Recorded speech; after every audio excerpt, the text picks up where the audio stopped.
Boa noite, Daniela. Boa noite, professor. Daniela,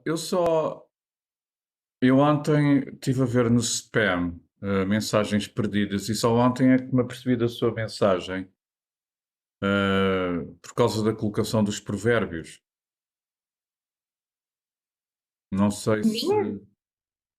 Não era a Daniela que estava a fazer um doutoramento em. Não, não, não, não Então sou eu, foi, não. foi outra colega sua, peço desculpa. Não tem mal. Pronto, hoje vamos então começar a dar as canções populares das dinastias do Norte e do Sul. Portanto, eu na última aula fiz uma apresentação, correto? Mas não chegámos a terminá-las, pois não? Não, não chegamos, não. Está bem, então eu vou aguardar que entrem mais alunos. Olá, Josefina, boa noite. Boa tarde a todos. Boa tarde, Boa tarde. como está?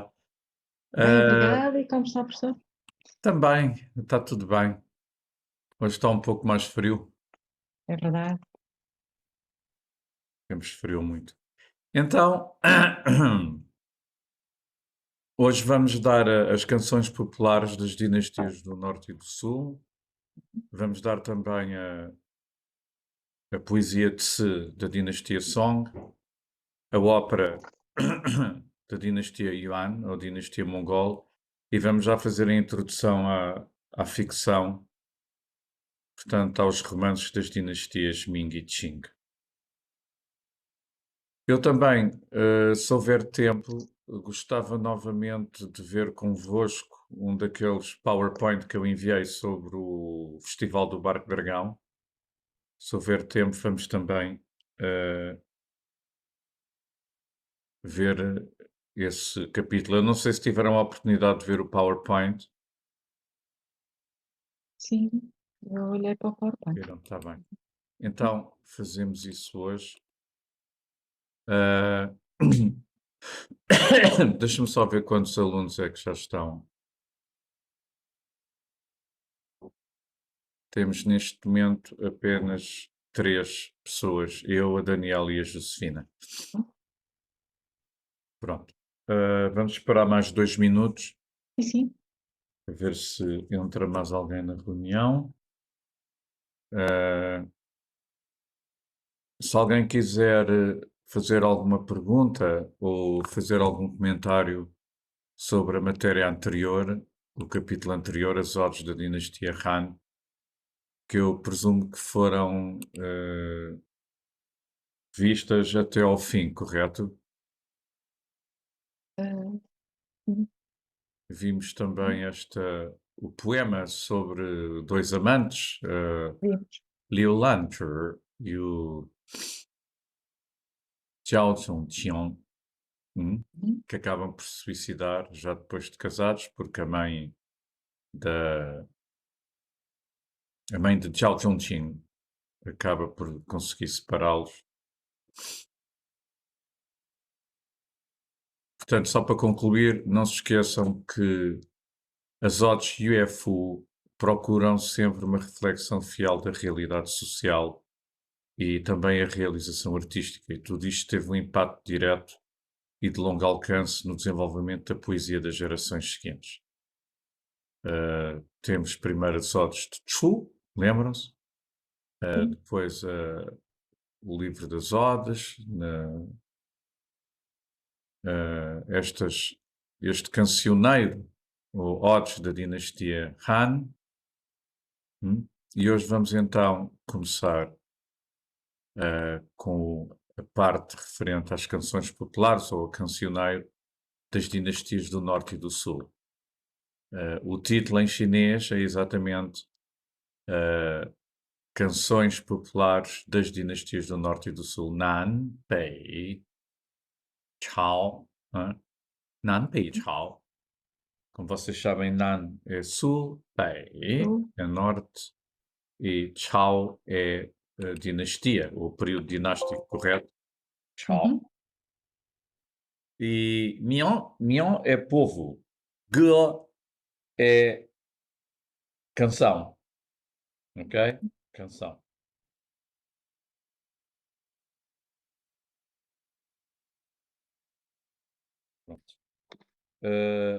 se não entrar mais ninguém, vamos então começar, ok?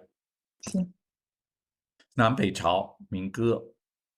Portanto, o período de mais de 100 anos, desde o declínio dos Jin do Ocidente, que decorre entre 317 e 420 da nossa era, até à fundação da dinastia Sui, de 581 e 618, uma dinastia muito importante porque é esta dinastia que precede talvez aquela que é considerada a dinastia mais esplendorosa, Han.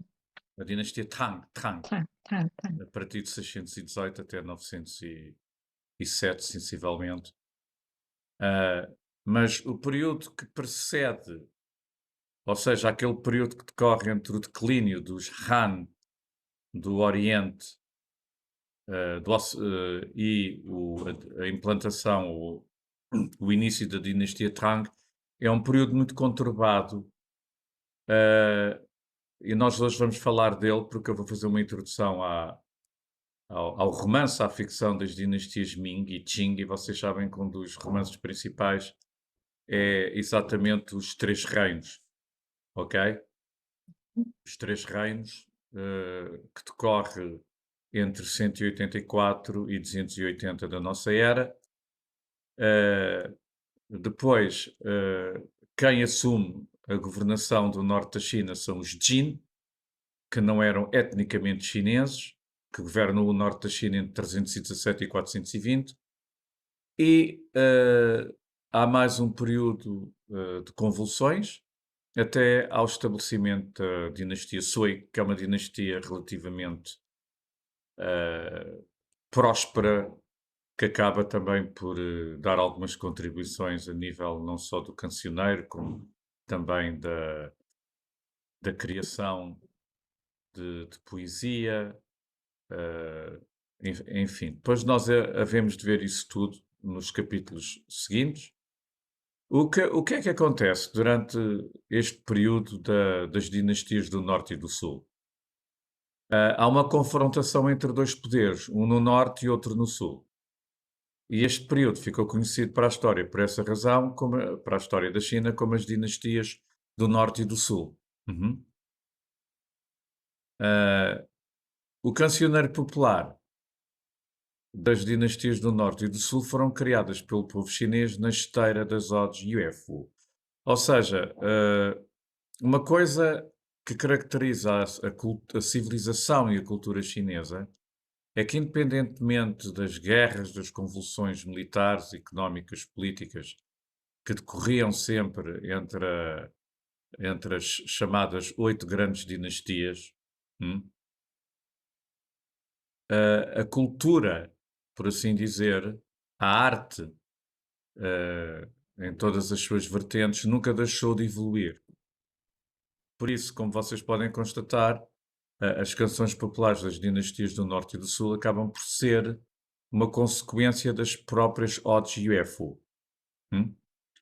O cancioneiro popular destas dinastias do Sul, como não podia deixar de ser, eram canções de amor, como em Portugal e em Espanha e em qualquer outro país europeu. Vocês sabem que o cancioneiro popular, arcaico e clássico, está sempre muito relacionado com as questões amorosas, com problemas familiares, aventuras entre amigos e por aí fora.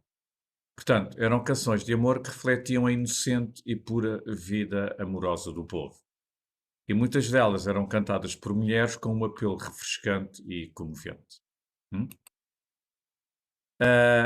Há uma ode ou um cancioneiro que se destaca, que é a ode de Shizhou Chu, que pode ser considerada a obra que as representa melhor.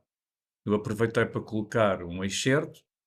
Quando eles escolhem o lótus em Nantang, no outono, as flores de lótus são mais altas que as suas cabeças.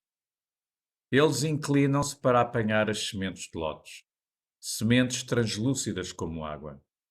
As águas estão para além do alcance da visão. Estás com saudades de casa e eu também. O vento do sul conhece a minha disposição, sopra os meus sonhos para Shizhou. Ok. Aqui está. Diga? Que bonito. Aqui talvez seja melhor traduzir como estado de espírito. conhece o meu estado de espírito. Talvez seja mais correto dizer, portanto, conhece o meu estado de espírito.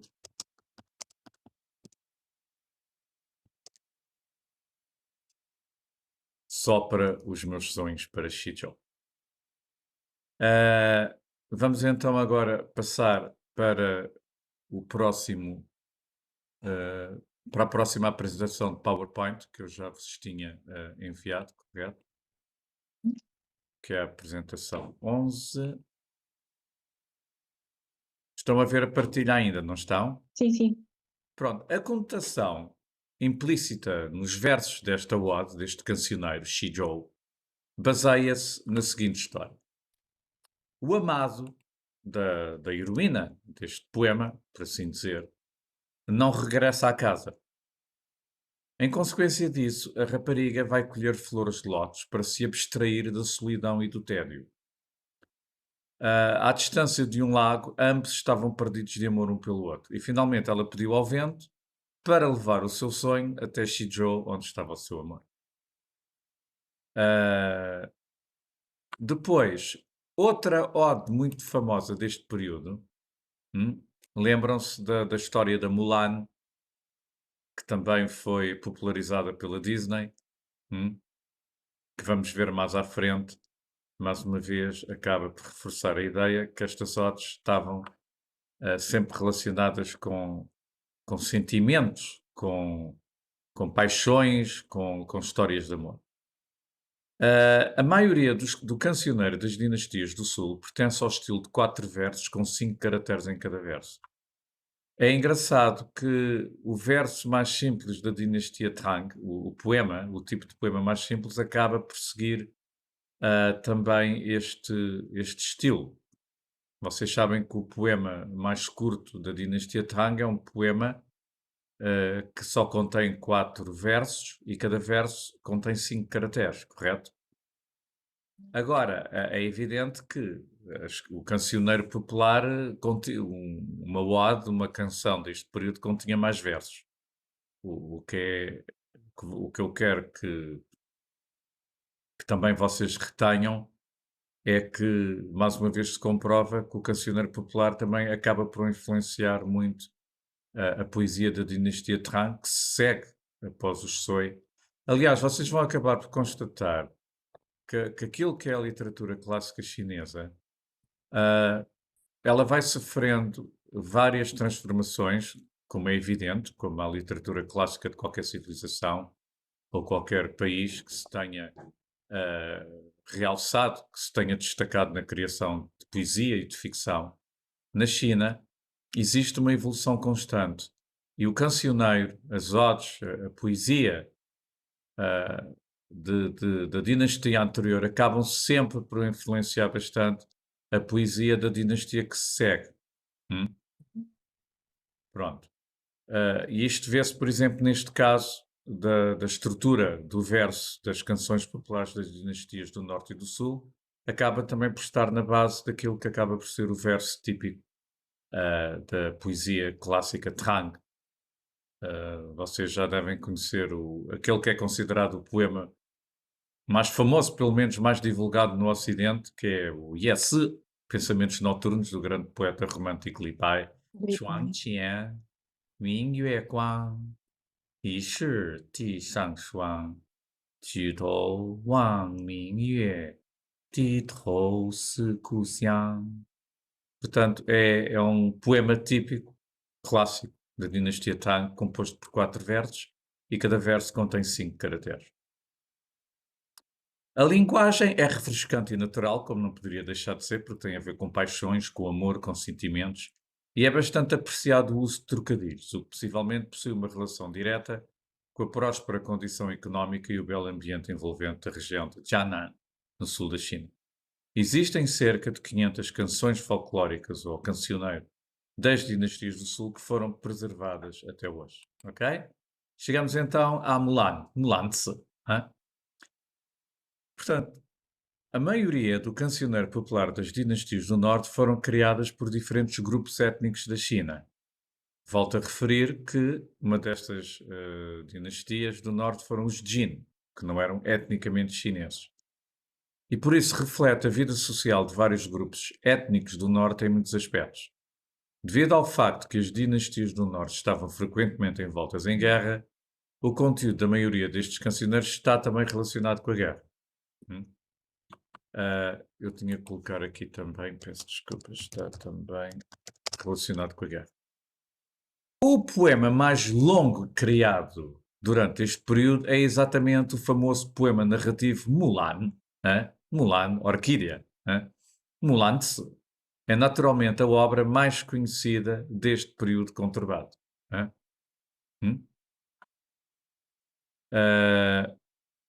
Isto não devia estar aqui. Peço desculpa.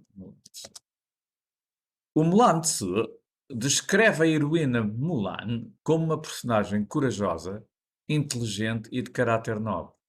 No poema Hua Mulan, disfarçada no poema, Hua Mulan, que é o nome pelo qual ela é conhecida, disfarçada de homem, juntou-se ao exército em nome do seu velho pai para lutar contra o inimigo. Vocês todos conhecem esta história, correto? Sim. Ela depois acaba por se apaixonar pelo seu superior e eles depois, na história clássica, acabam por ficar juntos porque ele depois fica radiante quando descobre que ela na realidade era uma rapariga. Que ele também não percebia muito bem porque é que gostava tanto dela. Pronto. Sentia um grande carinho pela Hua Mulan, que ele pensava que era um soldado, um rapaz jovem. Numa sociedade feudal em que as mulheres eram universalmente reconhecidas como sendo inferiores aos homens, este poema continha um significado especial. A história do alistamento de Hua Mulan manteve uma grande popularidade entre as pessoas no seio do povo chinês. É uma história muito popular e foi adaptado para o cinema e para o palco, sendo assim amplamente divulgado até aos nossos dias, tendo atingido o seu clímax com a Disney. A Disney, de repente, resolveu pegar em heroínas de várias culturas, a Pocahontas, a Mulan. Para além dos temas relacionados com a guerra, a maioria do cancioneiro das dinastias do Norte descrevem os cenários das regiões norte da China e a vida nómada desses povos. Vocês não se esqueçam que a China, o extremo norte da China, não obstante ser uma civilização agrária e a Grande Muralha ter sido construída para manter afastados os povos nómadas do norte, que eram pastores, dos chineses etnicamente Han, a sul da muralha, que eram agricultores. No entanto, as dinastias do norte, muitas delas, como eram também etnias dessa região que praticavam o pastoreio, mantiveram algumas características culturais resultantes exatamente de um tipo de vida nómada, de uma cultura nómada. E isso reflete-se na coragem, na impulsividade e na generosidade. Manifesta-se assim o caráter ousado e generoso dos nortenhos, em contraste com a personalidade das pessoas das dinastias do Sul. As odes, Tchuleke e a canção da quebra do Salgueiro. Portanto, aqui estamos mesmo a falar de um salgueiro que se parte, desculpem lá, isto está um bocado, assim vê melhor, correto? Sim. Zhejiang Liu Ge são as obras deste género mais elaboradas das dinastias do Norte. Para concluir, o cancioneiro popular das dinastias do Norte, das dinastias do Norte e do Sul, como eu já havia referido, tiveram uma grande influência nos poetas da dinastia Tang. Ok? Porque esses poetas também falaram tanto de cenários, ou descreveram nos seus poemas, tanto cenários felizes como cenários infelizes. Visto isto, vamos então passar para a apresentação 12, que é então as odes, a poesia Tse da dinastia Song. Ok? Muito bem. A poesia Tse da dinastia Song constitui uma parte importante da poesia clássica chinesa. A poesia desta Dinastia é elegante, requintada e realista como a pintura, que também caracteriza esta dinastia. Esta poesia possui vários nomes, sendo também conhecida por poesia tse, musical, pois pode ser cantada com acompanhamento de música.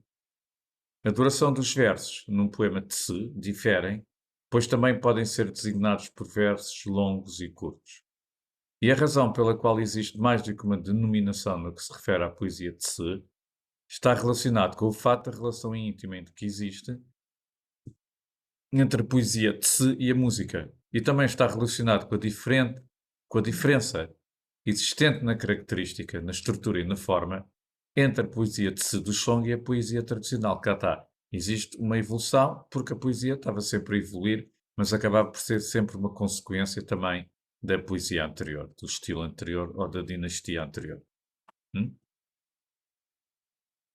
A cadência desta poesia tse tem várias designações chamadas tse-pai, que significa tons ou cadências da poesia tse, tais como a lua sobre o rio do Ocidente, Xijiangyue, o rio todo vermelho, Man Hongjiang, e a canção como um sonho, Rumong Liang, entre outras. Sendo um novo tipo de poesia, a tse alcançou o seu apogeu durante a dinastia Song, como a poesia Tang. A Tang, a poesia tse dos Song, detém uma posição bastante importante na história da literatura chinesa. No decorrer do seu desenvolvimento surgiram muitos poetas notáveis do estilo tse, tais como Su Shi, que viveu entre 1037 e 1101, Li Qingdao, que viveu entre 1084 e 1155, Xin Qi, não é Xin Qi, não, nem Xin Qi. Xin Qi é segunda-feira, Xin Qi é que dia da semana. Este era Xian Qi. A língua chinesa realmente é uma autêntica montanha russa, para quem não está habituado. Portanto, este poeta viveu entre 1140 e 1207 e Lu You, que viveu entre 1125 e 1210. Quero chamar a atenção que Li Qingzhao era uma poeta. É talvez a poeta mais famosa, a poetisa mais famosa de toda a história da China. Quase podemos dizer que, assim como a Florbela Espanca está para a cultura. É ela, não é? Podemos dizer que a Florbela Espanca é, por assim dizer, a poesia, a poetisa por excelência de Portugal. O que é que acham? Há outras, eu sei. Há outras. Há outras. Há uma que tinha um nome muito engraçado, agora esqueci-me. Eu nunca Há fui. muitas outras, mas eu acho que sim. A Flor Bela Espanca, dentro do seu género, mas, por exemplo, estava a lembrar-me que até gosto muito de Natália Correia, um bocadinho mais, Natália Correia, exatamente, que agora por foi, exemplo. foi E a depois temos, celebração. claro, a famosa Sofia de Melbreiner Sofia de Anderson. E Melbreiner, também, mais exatamente. recentemente, a Ana Luísa Amaral, que é lindíssima, eu gosto Tem imenso. razão. Pronto, será elas todas, É mais então. é o romântico, não é? É O o romantismo, romantismo, é o assim. romantismo, exatamente. É. Agora, o que é que eu queria dizer? Agora esqueci-me, havia aqui qualquer coisa interessante. A Natália Correia devia estar viva hoje em dia. Pois. Faz muita falta. É Aquela verdade. caneta e aquela língua e aquela cabeça fazem muita falta, não é? É Olá, verdade. Margarida, está boa? Olá, eu não quis interromper, tive aqui Não, alguma não faz dificuldade mal. também a entrar, mas estava a ouvir com atenção, sim, boa Olha, noite a Margarida, todos. Boa já noite, que já cá Margarida. está, muito obrigado, e à Josefina Ai, também, especialmente à de nada. Margarida, porque isto está a tomar uma dimensão, porque eu acho que vamos precisar de mais um semestre para dar tudo aquilo que eu quero dar. Tenho que falar com o Instituto Confúcio. E aqueles dois livros, especialmente aquele primeiro livro sobre o taoísmo, é muito importante, Taoísmo. porque Uhum. normalmente, sabe, eu também tenho alguns livros muito que eu depois gostaria também de vos dar as referências. Este livro, Traditional Chinese Culture, é de um Sim. professor chinês, considerado um dos maiores eruditos na matéria. Depois aqui, A Short History of Chinese Philosophy, acho que vocês haviam gostado de ter, que é Uhum. Feng Yu Lao, sim. que é considerado, por assim dizer, a obra seminal escrita por um chinês sobre a filosofia da sua civilização, do seu país. Este livro Olha que é muito interessante. bom também. Mas e este também, The Chinese Mind, este livro é muito bom também. de John Moore. Acho que é dele, peço desculpa. Yes, Charles Moore, The Chinese Mind. Eu depois envio-vos isto, está bem? Mas bem, aquela fica obra combinado. Mas o que a professor Marga- dispõe de PDF desses livros? Eu vou Dispõe? tentar, tenho estado a tentar, mas acho que Ah. eles estão encriptados. Vou ver o que é que eu posso fazer. Pois. De qualquer das formas, aquele livro que enviou, que eu lhe disse que gostei muito, esse livro é muito importante porque vai mesmo à raiz da questão. E é raro encontrar obras que não sejam escritas por charlatães, percebe o que eu quero dizer? Sim, Sim. sim. E aquilo, eu há muito tempo que tinha ouvido falar nesse livro e até sobre outro livro. Que engraçado. Não, Foi porque curioso, então. o taoísmo é muito profundo, a É. filosofia, tudo aquilo que tem a ver com a cultura chinesa é de uma profundidade incrível. Nós podemos estar um mês inteiro só a fazer investigação sobre um poeta, ou sobre um estadista, ou sobre um filósofo. Então, um filósofo podemos passar uma vida inteira. E aquilo que me entristece neste momento é que em Portugal existe um absoluto deserto de cultura em relação à China. As pessoas simplesmente não fazem um mínimo de ideia do que essa civilização e essa cultura representam. E É verdade.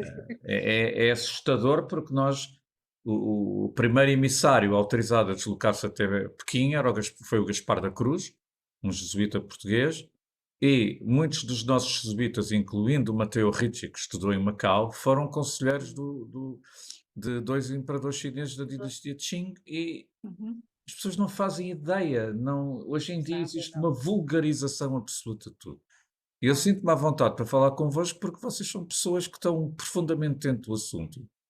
Ah, e isto é chocante. Perderam-se gerações inteiras. Eu disse isso naquela entrevista.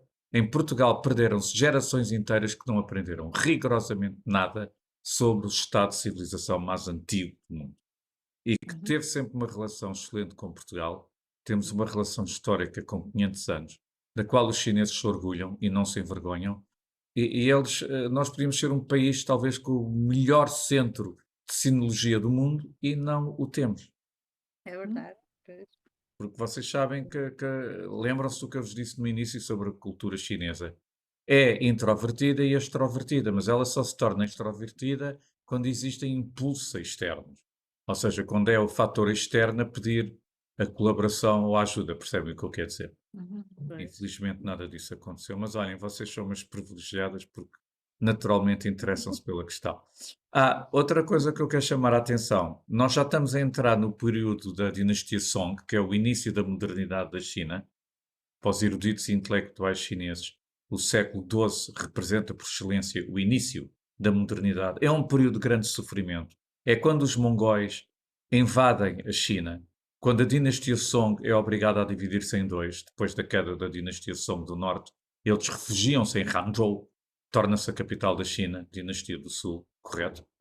E eles resistem ainda. Anzhou? Hangzhou, exatamente, Anzhou. torna-se na Sim. capital da dinastia Song do Sul. Porque a Margarida esteve lá, correto?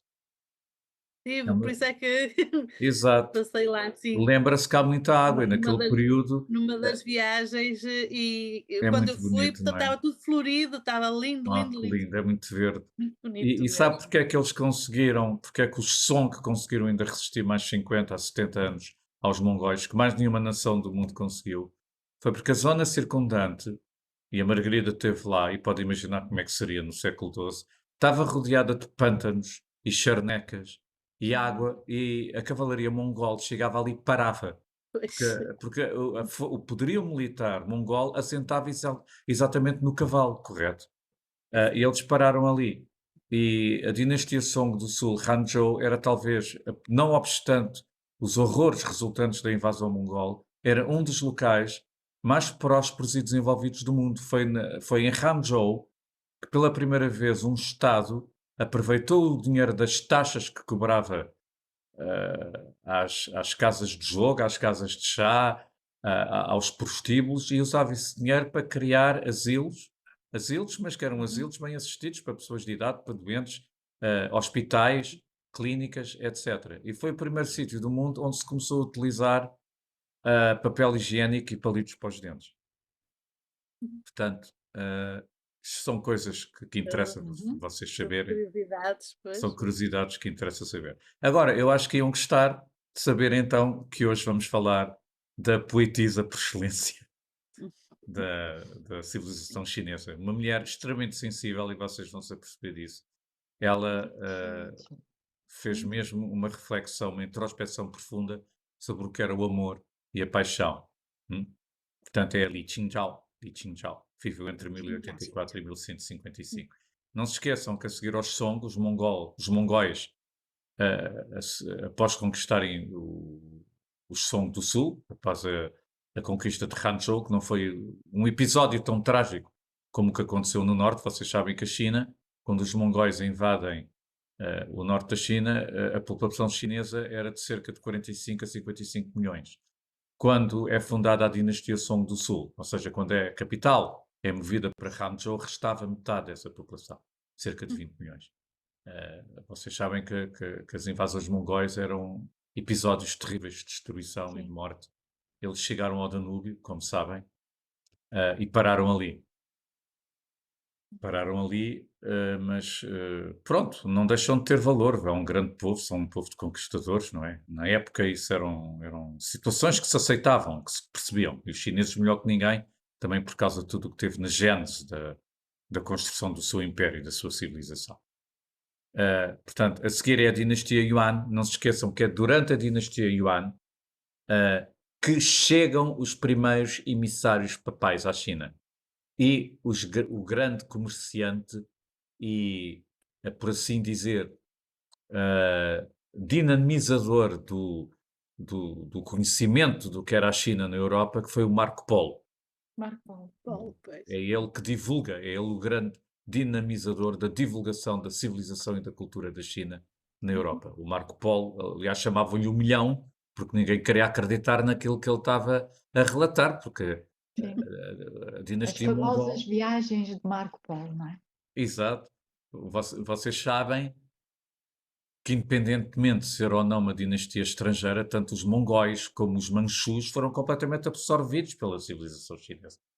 É uma constante, é um paradigma. Podem conquistá-los, mas são completamente absorvidos depois pela cultura chinesa, porque é uma cultura e uma civilização e um espírito tão forte, uma filosofia de uma profundidade tal, que os mongóis, que eram nómadas bárbaros para todos os efeitos, acabaram por eles próprios se renderem. Aliás, vocês basta verem as pinturas clássicas que precedem os imperadores Ming, dos imperadores mongóis. Eles parecem tudo menos mongóis, são chineses, são imperadores chineses com a veste do dragão, a cor amarela, aqueles solidéus imperiais, etc. Até a forma como aparam o bigode, tudo isso, todos estes detalhes vocês conseguem ver nessas pinturas. Portanto, nós já estamos a entrar num período que para os chineses já é a modernidade. Percebem? É um período muito importante na história da China. Não só é a primeira vez que um povo, uma etnia estrangeira governa a China inteira, os mongóis, como também os europeus começam a entrar em contato direto em território chinês com a civilização chinesa. Não obstante, no ano 180, Marco Aurélio, o imperador filósofo, já ter noção da existência da China, e os chineses tinham noção da existência de Roma, dos augustos romanos, e o imperador Marco Aurélio, o imperador filósofo, ele enviou um chifre ou de rinoceronte ou um dente pequeno de elefante, todo incrustado com pedras preciosas para o imperador chinês. Isto é um fato histórico verdadeiro, e é em 54 que os romanos veem pela primeira vez seda nos estandartes dos partos durante uma batalha que teve lugar na antiga Síria, na região da Síria, que é hoje a Síria, que fazia parte do Império Parta, e eles veem seda pela primeira vez. E durante o reinado do imperador Tibério, que coincide com o nascimento de Cristo, é este período, 54, correto?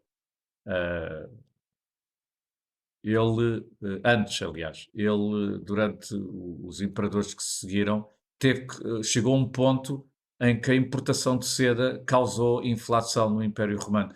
Isto são coisas simples, que são fatos históricos, verídicos, que às vezes choca-me a ausência de conhecimento em Portugal destas coisas, percebem? De uma civilização que tem caminhado juntamente connosco desde há 500 anos. Nós tivemos um papel fundamental no desenvolvimento da China por causa de Macau. Abrimos os portos do Sul ao mundo Nós não descobrimos nada, pronto, chegámos lá por nosso mérito e preparámos o caminho para os ingleses e para os holandeses que vieram depois, correto? E que acabaram gradualmente por nos roubar tudo, se é que se pode pôr as coisas É o desse termo. costume. É o costume. Mas estou a perceber a importância que a China teve e que nós tivemos também para a China e o vazio absoluto nos liceus, nas universidades, não se fala nisto. Sim. Eu fico chocado às vezes, vocês não me levem a mal a veleidade e a arrogância, não é nada disso. Os comentadores que vão à televisão quando falam da China é assustador. Putom, tuantom. O que não percebem, fingem que percebem. Eu não estou a dizer que não façam bons comentários sobre a situação atual, económica, militar, que acaba por ser transversal a qualquer Estado do mundo, está tudo embrulhado na mesma confusão. Agora, é preciso conhecer a China, o que teve na gênese da China, e vocês sabem do que eu estou a falar, porque estão dentro. Desculpem lá, eu estou a tentar passar o máximo que posso às pessoas, porque perdeu-se muito Super. tempo, infelizmente, muito tempo. Pronto, a seguir, então, vamos falar do poeta Su Shi, cá está ele. Os poemas de Su Shi são caracterizados pela paixão, pela frescura e pela mellifluidade. O conteúdo dos seus poemas são ricos na variedade dos assuntos tratados. Alguns expressam o seu patriotismo, na esteira do que tinha sido Xu Yuan, o poeta da... vocês lembram-se que esteve na origem do mito do Festival dos Barcos de Dragão. Outros cenas campestres, que é transversal à poesia de qualquer dinastia, e outros descrevem a mágoa que os amantes sentem quando têm de se separar, que é uma coisa universal, correto? Mas o budismo veio dar uma grande ajuda na questão de nos ajudar a libertar-nos dos nossos desejos, que é isso que causa o nosso sofrimento. Olha, Pelo vocês menos ensina-nos as técnicas para sermos mais técnicas. resilientes. Sim, é muito difícil, é muito difícil. A ascese budista é muito mais difícil que a cristã ou que a católica apostólica romana. Aquilo Pois que a solução que o budismo oferece para a libertação, para entrarmos em samsara, é de uma dificuldade atroz, é muito bonito. Eu considero-me também, de certa maneira, um pouco budista pelo meu amor à natureza e à vida. Agora, é assim, é muito difícil, porque uma pessoa tem que chegar a um ponto de introspeção tal que tem que, inclusive, começar a entender os prazeres dos sentidos como uma ilusão. A cor, o cheiro, o toque, aquilo que nós sentimos que as cores, que os cheiros, que os toques, que o paladar, que o olfato, a visão nos provocam, nós temos que começar a encarar isso tudo como uma ilusão e chegar a um vazio em que o nada é o tudo, correto? Posso estar enganado, mas esta é a minha interpretação pessoal. Sim, não há dogmas ali. Exato, Pois. não há dogmas, não há Deus, há Pois Deus, não. exato. não é? Não existe. É que o budismo requer um grande trabalho pessoal, não é? Muito, muito. É muito E os racional. cristãos, qualquer um, é um negócio, é um comércio com o outro lado, não é? As bulas, as promessas, Não, se é fizerem isto eu assustador. faço, eu pago, É sempre, assustador. não é?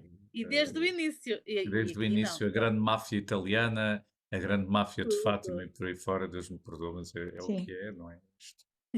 Para mim, eu também, desculpem, eu não sei quais são as convicções, mas para Não, mim a igreja é a maior seita que eu tenho jamais existiu. eu tenho um grande fascínio por Confúcio, por Buda e por Cristo, e acho que Cristo acaba por ser a única manifestação divina. Agora, tudo o que vem depois foi exatamente como a Margarida estava a referir, é tudo um negócio, é tudo acaba por ser uma busca de uma certa dependência e aproveitamento de todas as vertentes da sociedade, a cultura, a religião, a economia, a guerra, tudo se utilizou da religião para prosperar, correto?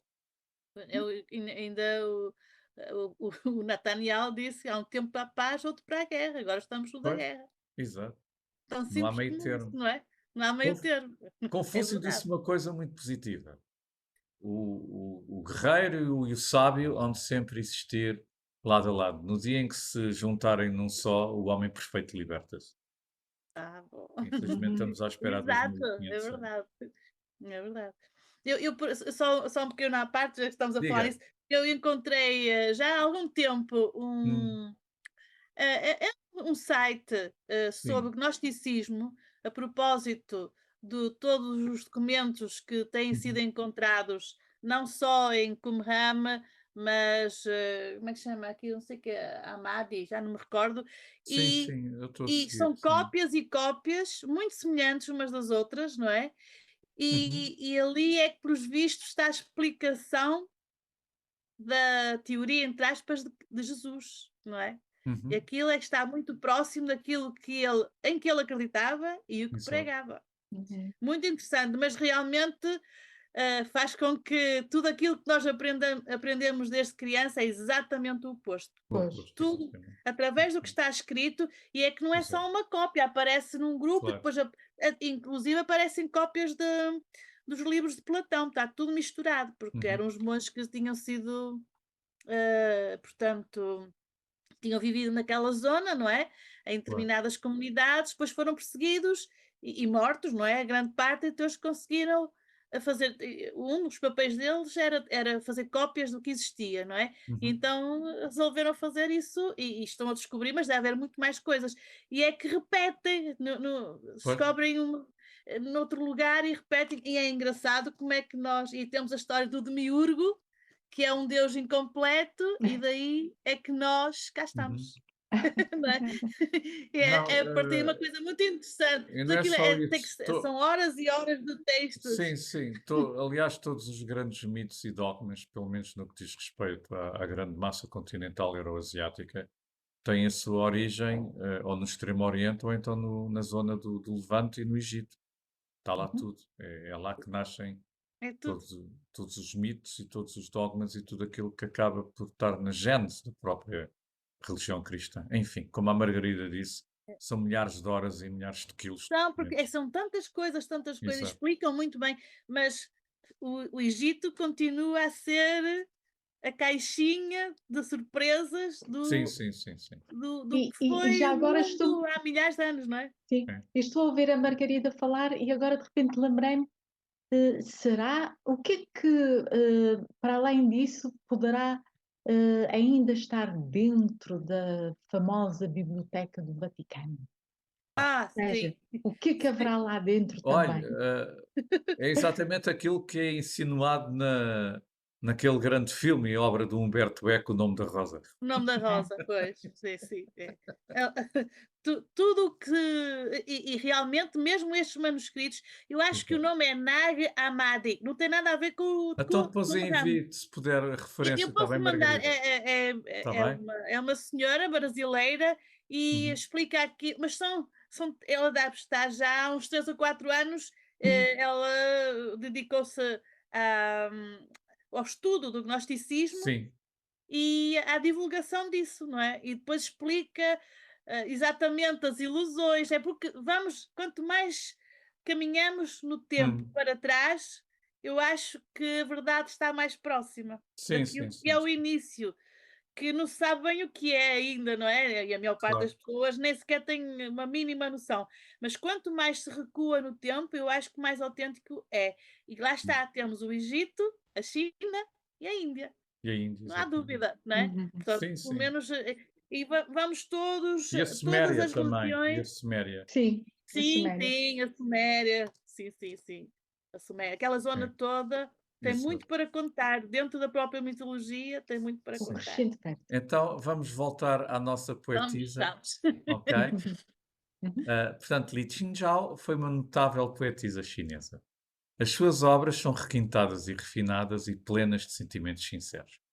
Ela expressava a sua compreensão e a busca pelo amor verdadeiro, descrevia o impacto da mudança das estações nos sentimentos humanos, especialmente a primavera e o outono, e refletia a miséria do povo que sofria em consequência do declínio do seu país e os desastres que se abatiam sobre as famílias. Muitos dos seus versos comoventes, tais como Não sabes, não sabes, eu tentei traduzir o melhor que pude, porque não existe nenhuma obra em português que traduza na origem o nome em chinês destes poemas. 知否，知否， as folhas verdes ainda estão viçosas, mas as flores vermelhas estão a murchar. 应是绿肥红瘦. E ainda há pouco foi revelado nas minhas sobrancelhas arqueadas que este sentimento não é possível de ser removido, mas veio agora magoar o meu coração, ok? 此情无许可消除，塞下微头，却上心头. Portanto, todas estas obras revelam os seus dotes poéticos, ok? Somente esta última, que eu acho muito profundo. Porque a ideia é que não se pode dizer sobrancelhas tricotadas, seria a tradução em inglês, e então eu acho que o que a poeta quis dizer é que ela expressou aquilo que se sentia, que era impossível a remover o sentimento de amor que ela sentia por alguém e que a expressão que ela fez ao expressar esse sentimento arqueou-lhe as sobrancelhas, mas depois deve ter tido um desgosto de amor porque diz que veio agora magoar o meu coração. 此情无许可消除，摘下眉头，却上心头. Depois, o Xin Qi é o mais prolífico dos poetas de Tzu, da dinastia Song, Xin Qi. As suas obras estão repletas de heroísmo. Os seus versos, como meio embriagado, acende a lamparina para olhar para a minha espada, depois de sonhar com as trompetas nos nossos acampamentos militares, as montanhas verdejantes não são nenhum obstáculo para o rio que corre para o mar, circulam há gerações entre o povo chinês. Infelizmente, nós não temos tempo para analisar tudo isto a um nível mais profundo, como vocês compreendem. Mas pronto. Tento transmitir aquilo que posso. Depois, quando vos envio, então, por e-mail, vocês tentam fazer a vossa própria investigação pessoal, em particular, sobre algum tema que vos interesse mais, está bem? Portanto, os seus versos não refletem apenas a grandeza da vida militar, mas também indicam a sua determinação em resistir às tropas de Jin e o seu profundo amor à pátria. Os poemas de Tzu, do poeta Xin Qi, ampliaram enormemente os temas e enriqueceram o estilo artístico da poesia de Tzu, da dinastia Song. Até aos nossos dias, os poemas de Tzu, da dinastia Song, ainda são apreciados pelo povo. A obra 300 poemas de Tzu, da dinastia de Song, Song Tzu Sanbaishu, pode ser considerada por muitas famílias como uma leitura obrigatória. Aliás, é considerada por muitas famílias como uma leitura obrigatória, e um grande número de poemas de Tzu famosos foram ajustados com novas melodias para canto extenso. Quando eu digo canto extenso, é que são cantadas, ou seja, na íntegra, não há interrupção, não há declamação, são simplesmente cantadas. Prelúdio à Melodia da Água. Portanto, este é um poema do Susher, ok? Eu escolhi este, porque também fazia parte de uma das obras que eu consulto, não é? Shui Tiao Ge Tou. Quando estará a lua cheia e brilhante? E levando o meu copo, eu pergunto ao céu azul. Não sei que ano é esta noite.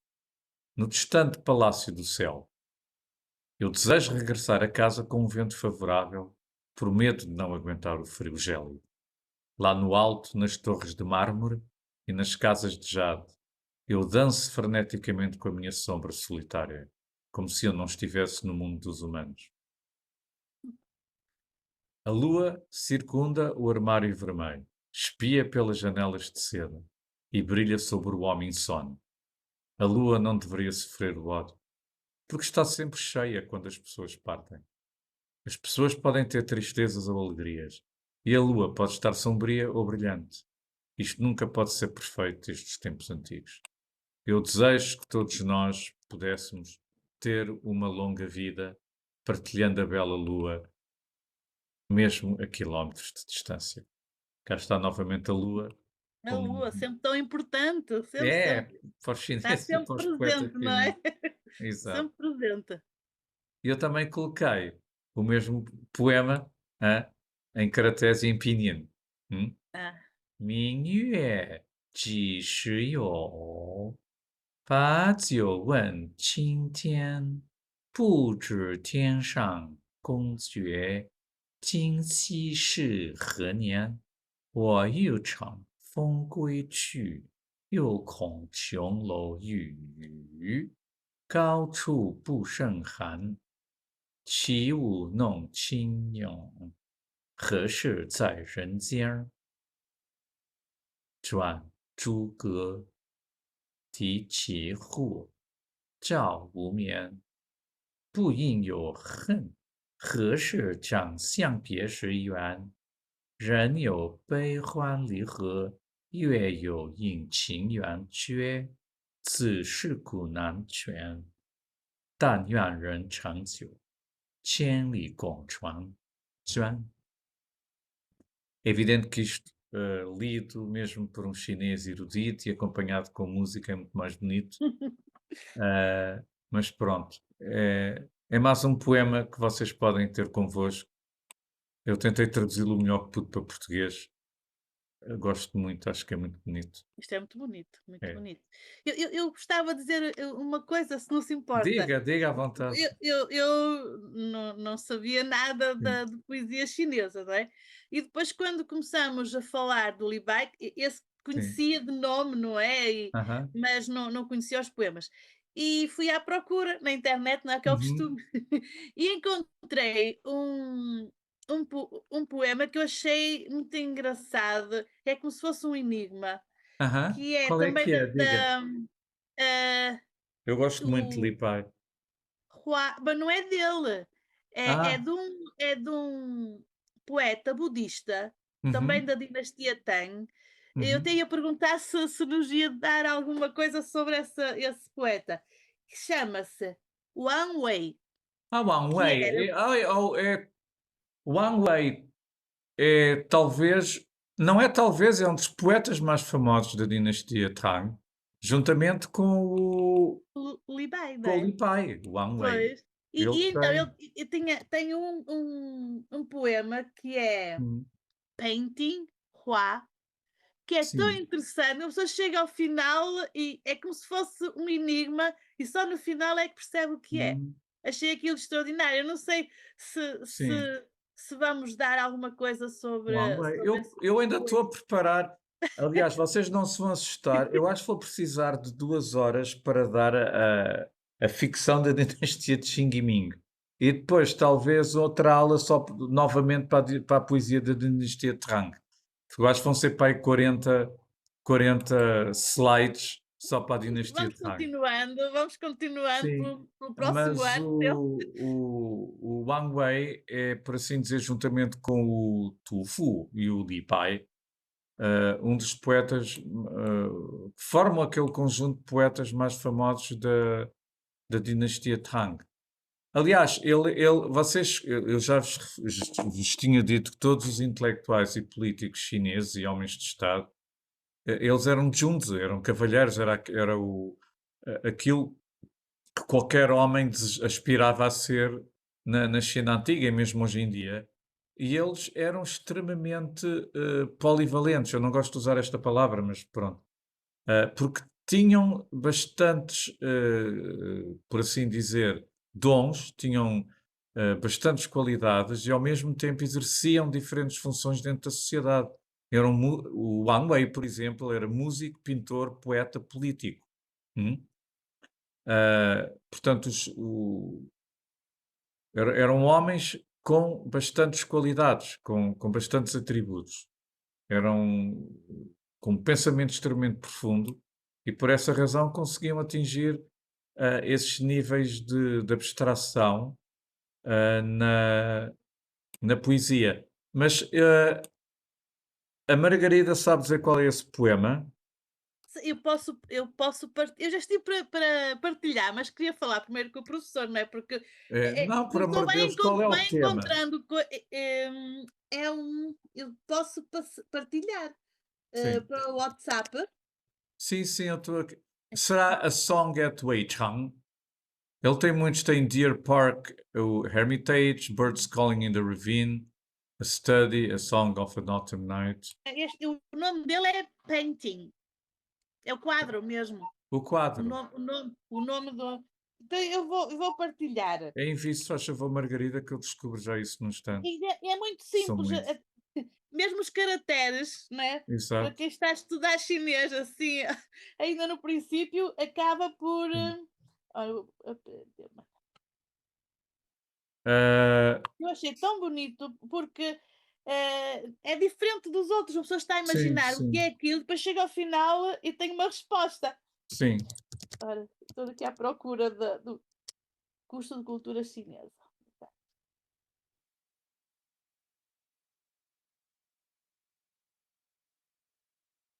Eu já vou ver. Vou só aqui responder ao seu colega.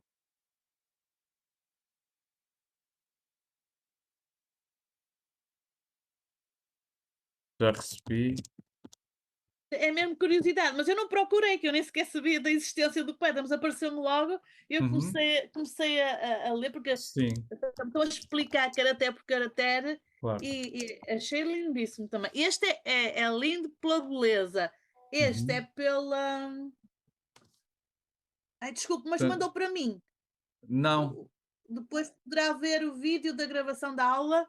Ai, Não é manda para para a mim sua esta colega. mensagem. Então tenho que reencaminhar, desculpe lá. É que isto foi para o Ah, grupo. Pois. 远看山有色，近得水无声。春去花园在，神来鸟不影。Será este? É. É? Sim.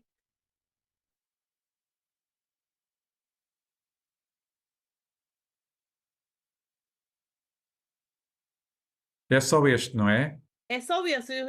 Está bem. Apareceu e eu comecei a 远 ler, 看 a ver a 山有色。 explicação. É. Yuan, ver ao longe as cores da montanha ou as cores que a montanha tem. Mas eu vejo já isso aqui no dicionário dos Porque poemas. é engraçado, porque no final diz: as pessoas aproximam-se e os Uhum. pássaros não voam. Ou É, a ideia exato. não é, quer dizer, não se assustam e não voam. Sim, E sim, depois sim. chegamos à conclusão: porque é que as pessoas chegam? Porque elas estão a aproximar-se do quadro e os pássaros estão pintados no quadro. Por isso é que eles não voam, porque não têm medo das pessoas. Tudo aquilo que ele escreve, na realidade, é a Exato. descrição de um quadro. Eu achei aquilo tão interessante. Ao longe ver montanha ter cor, perto ouvir água sem som. Primavera ir flor ainda estar, gente chegar pássaro não estranhar. Isso. É esta a tradução É, clássica. Portanto, é esse é mais ou menos é o o que, o sentido. que o professor diz ali. Sim, É, sim. eu agora quero é ver o nome. Hua, exatamente. É Hua, Pintura. pintura. É painting, mesmo. Uhum. E é a mesma tradução, não é? Hua. E acaba por ser um enigma. Na realidade, é um enigma. Não, eu já lhe vejo.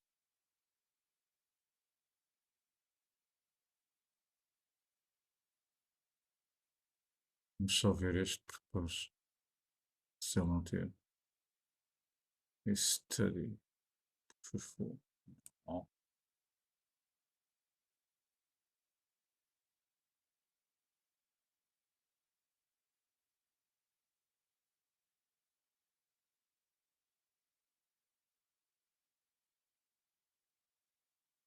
Não consigo encontrar aqui na lista. Bom, eu depois Não faz mal. Era mesmo só por curiosidade para saber se íamos Claro. falar também deste poeta, não era Sim, propriamente ele poderá do ser poema. referido, se lhe interessa tanto este.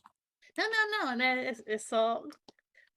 Não, é que são. Uma coisa traz a outra, Eu não já é? vos pedi que Procurando. vocês, sempre que encontrem algo que vos interesse, que tragam para a aula e que partilhem, não só comigo, como com os vossos colegas, porque, como eu disse há pouco tempo, e nunca é demais o conhecimento.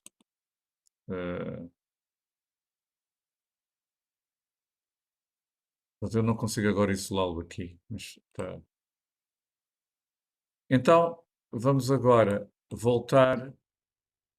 Vamos agora, aliás, para a apresentação 13, que é então a ópera da dinastia Yuan, ok? Yuan Zaju. Foi após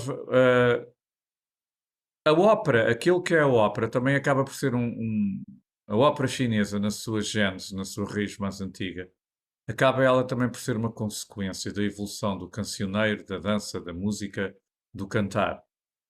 E é por isso que se diz que foi após vários anos de desenvolvimento que a ópera regional chinesa surge em todo o seu apogeu durante a dinastia mongol dos Yuan, que decorre entre o século XIII, o início do século XIII e finais do século XIV, entre 1206 e 1368.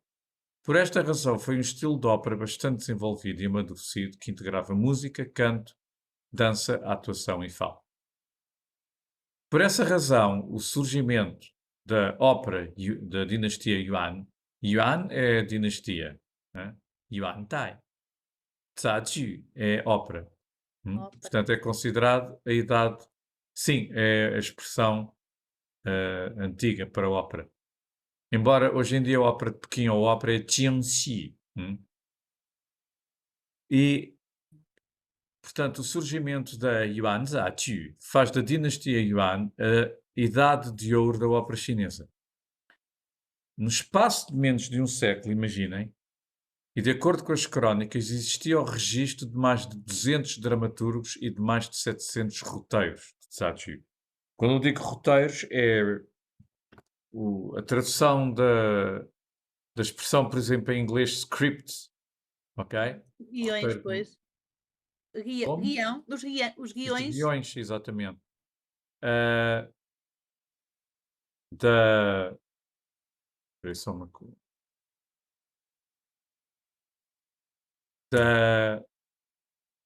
Portanto, existe o registro durante este período de mais de 200 dramaturgos e de mais de 700 roteiros, ou peças. A Yuan Zaju oferece a imagem da realidade social desse tempo a partir de todos os aspectos e expressa a vontade do povo em resistir à opressão esta que era a dinastia estrangeira, mongol, e a busca de uma vida feliz.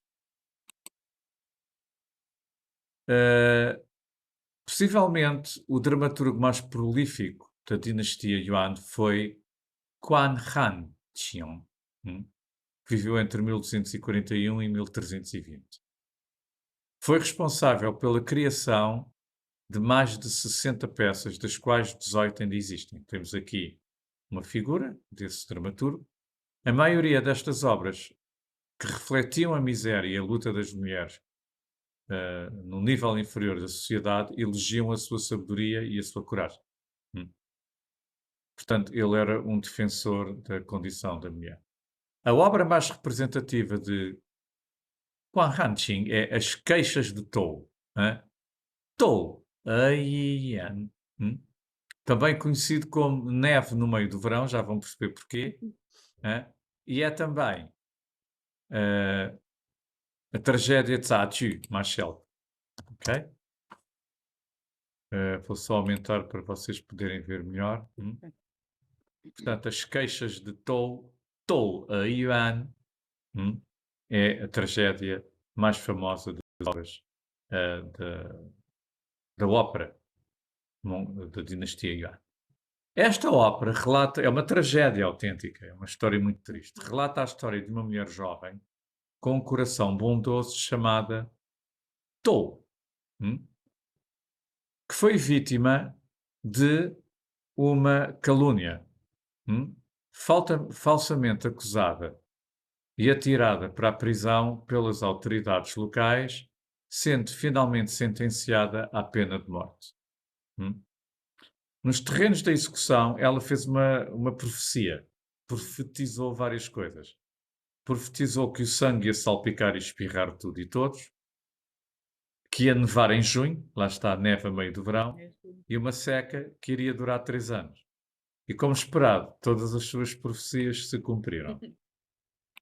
Portanto, isto tem um bocado a ver com aquele ditado chinês Yi ren jiang si, qi yan ye shan. Mesmo na hora da morte, as palavras de uma pessoa podem ter peso. Agora lembrei-me desse provérbio. Ou as palavras de uma pessoa à hora da morte são sábias, ou carregadas de sentimento, ou benevolentes. Yi ren jiang si, qi yan ye shan.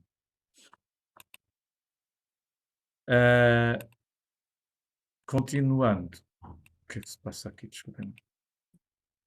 Com um intenso ambiente trágico durante toda a ópera, o autor expressa a sua indignação e compaixão pelos fracos da sociedade.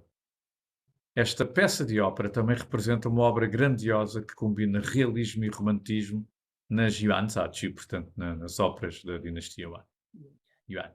As obras de Quan Hanqing tiveram uma grande influência no desenvolvimento da dramaturgia, da dramaturgia das gerações seguintes. Quan Hanqing não só é o mais célebre dramaturgo da China, mas é também considerado uma das figuras culturais do mundo. Posteriormente, outro grande poeta, Wang Shifu, também está na origem, Wang Shifu, da criação de 14 peças de ópera, das quais a mais famosa é o Quarto ou Câmara do Oeste, Xixiangji, que é considerada a obra-prima da representação dramática chinesa. Eu agora só queria chamar a vossa atenção para o seguinte. Como vocês sabem, o Sonho do Pavilhão Vermelho, Hong Lou Mong, é considerada a obra-prima da ficção, da novela, do romance chinês, do romance clássico chinês, correto? E também o Quarto ou Câmara do Oeste, Xixiangji, é considerada a obra-prima da representação dramática chinesa. Se vocês disserem isto a um chinês culto, ele fica impressionado e todo contente. A sério. Esta peça, através da história de amor entre Tsui Yingning e Chang Shang, como estão a ver, a China está repleta de Romeus e Julietas. Elogia, é isto que as pessoas não sabem.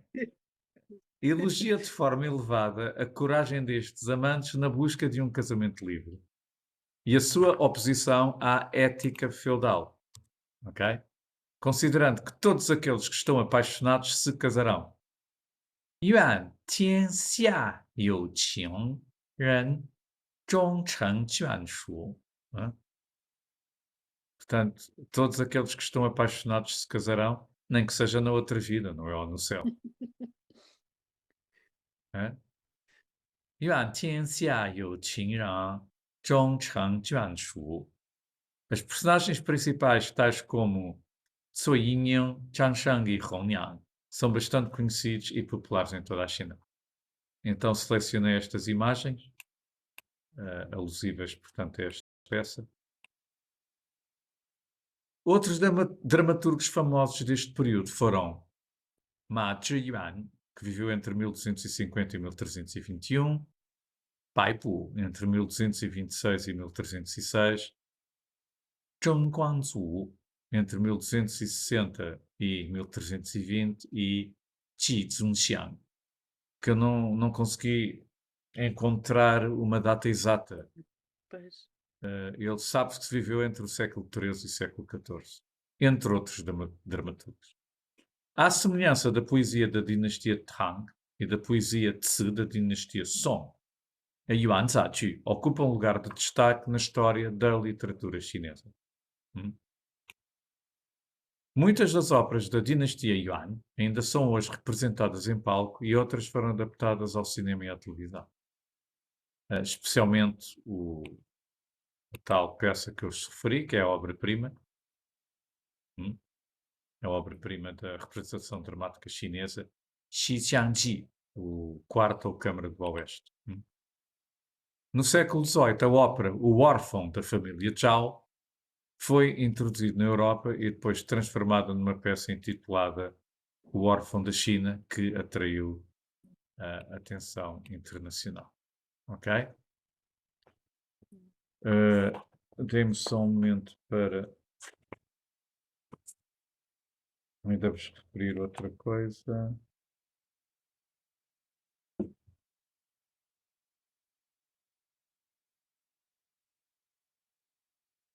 É como vos digo, aquilo que se poderia ensinar assim numa primeira fase, bem ensinado sobre cultura chinesa,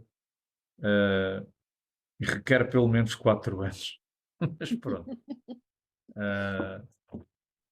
Eu esqueci-me de colocar aqui os caracteres, desculpem lá. Zhao Kuar. o órfão da família Zhao.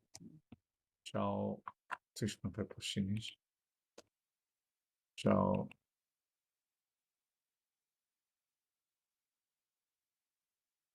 Mas pronto, também temos que pensar que muito daquilo que é a especialização na vertente da cultura chinesa passa também por uma seleção de um assunto que nos interesse mais, porque infelizmente Pois. nós vivemos vidas muito curtas, não é? 80, É uma abordagem geral, depois cada é, pessoa pode procurar claro. o caminho dentro daquilo que gosta mais e Pois, porque explorar, não é? eu quando estou a escrever isto tenho que me controlar, porque senão começo a divagar e uma pessoa acaba por falar de tudo, não é? Mas pronto, espero que tenham gostado. Isto é um resumo muito simples daquilo que foi a ópera da dinastia Yuan e depois anteriormente também a poesia Tse da dinastia Song e a poesia das dinastias do Norte e do Sul. Eu agora, antes de passarmos portanto, àquela apresentação sobre o Festival dos Barcos Dragão que eu vos enviei, tenho ainda aqui, pelo menos consegui fazer uma introdução àquilo que é a ficção dos romances da dinastia Ming e da dinastia Qin. Tá bom? Porque nós vamos precisar mesmo de uma aula inteira só para dar esta parte. Pronto. Como vocês sabem, Ming Qin Xiaoshuo, podemos afirmar que o período em que decorrem a dinastia Ming, entre 1368 e 1644, e a dinastia Qing, 1644 e 1911, representa o apogeu da literatura clássica chinesa. Estas duas dinastias testemunharam grandes realizações a nível da criação de obras de ficção. Como vocês já devem saber, porque também foram enviados PDFs sobre esta questão, e mais uma vez agradeço à Margarida e à Josefina. Estas duas dinastias testemunharam grandes realizações a nível da criação de obras de ficção. As 4 obras representativas desta Era de Ouro, porque da literatura chinesa, são, primeiro, o Romance dos Três Reinos, San Guo Yan Yi, Os Foras da Lei dos Pântanos, também conhecida por Todos os Homens São Irmãos, sendo que a tradução direta do nome desta importante obra literária, Shui Hu Zhuan,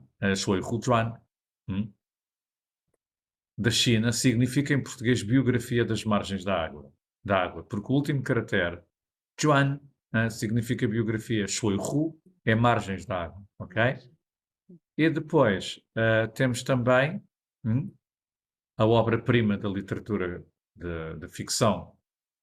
Não, ainda não, peço desculpa. Depois temos a Viagem ao Ocidente, Xi You Ji, e o sonho do Pavilhão Vermelho, que é a obra-prima da literatura clássica chinesa, Hong Lou Mong, e finalmente a ficção sobre espíritos e fantasmas, intitulada Contos Misteriosos de Liao Jai.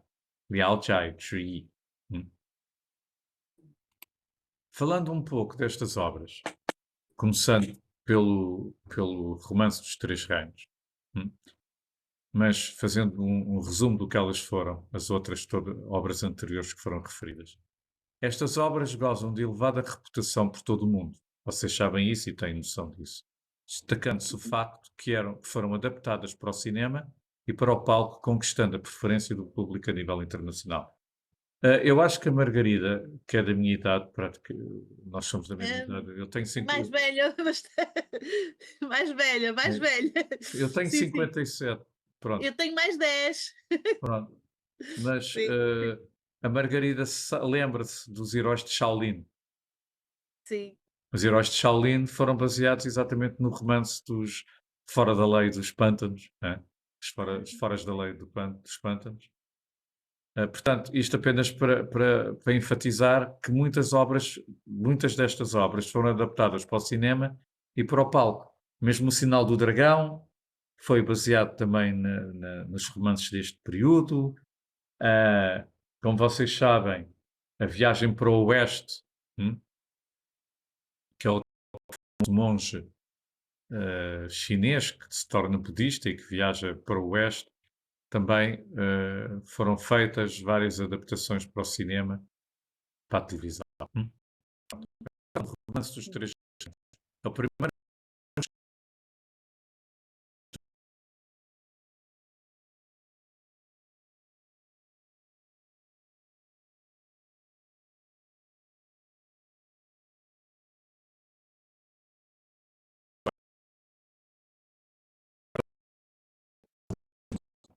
Vamos começar pelos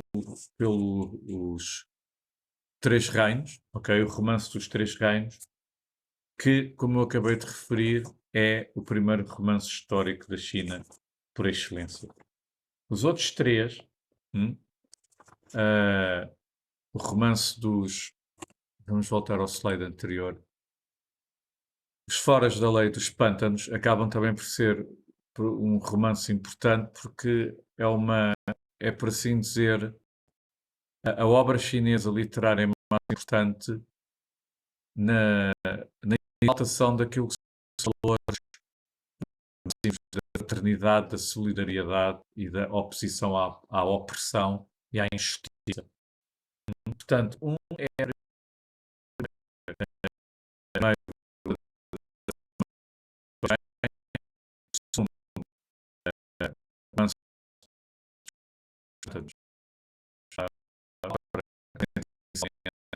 na evocação dos valores mais altos, a ética e a moral e a luta pela liberdade.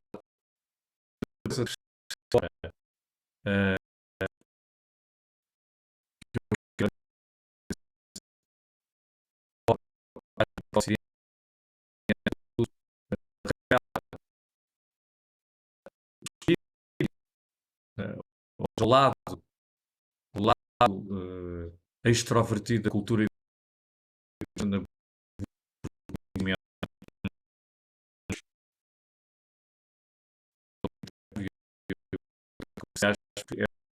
tem muito a Rota da Seda.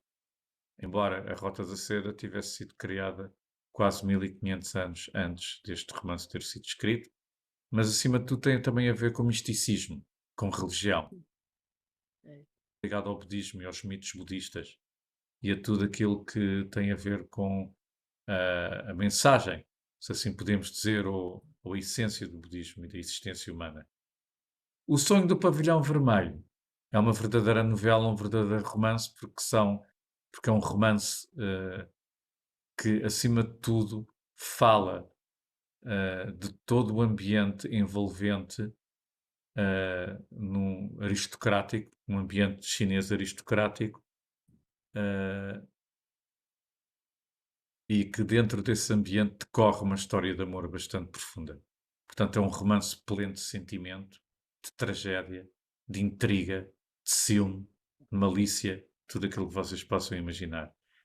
E depois, a ficção sobre espíritos e fantasmas, intitulada Contos Misturados de Liao Chai, já tem mais a ver com aquele lado místico do povo chinês, independentemente de qualquer dogma religioso, que é a crença nos espíritos e nos fantasmas que habitam os lugares ermos e que influenciam a vida dos homens.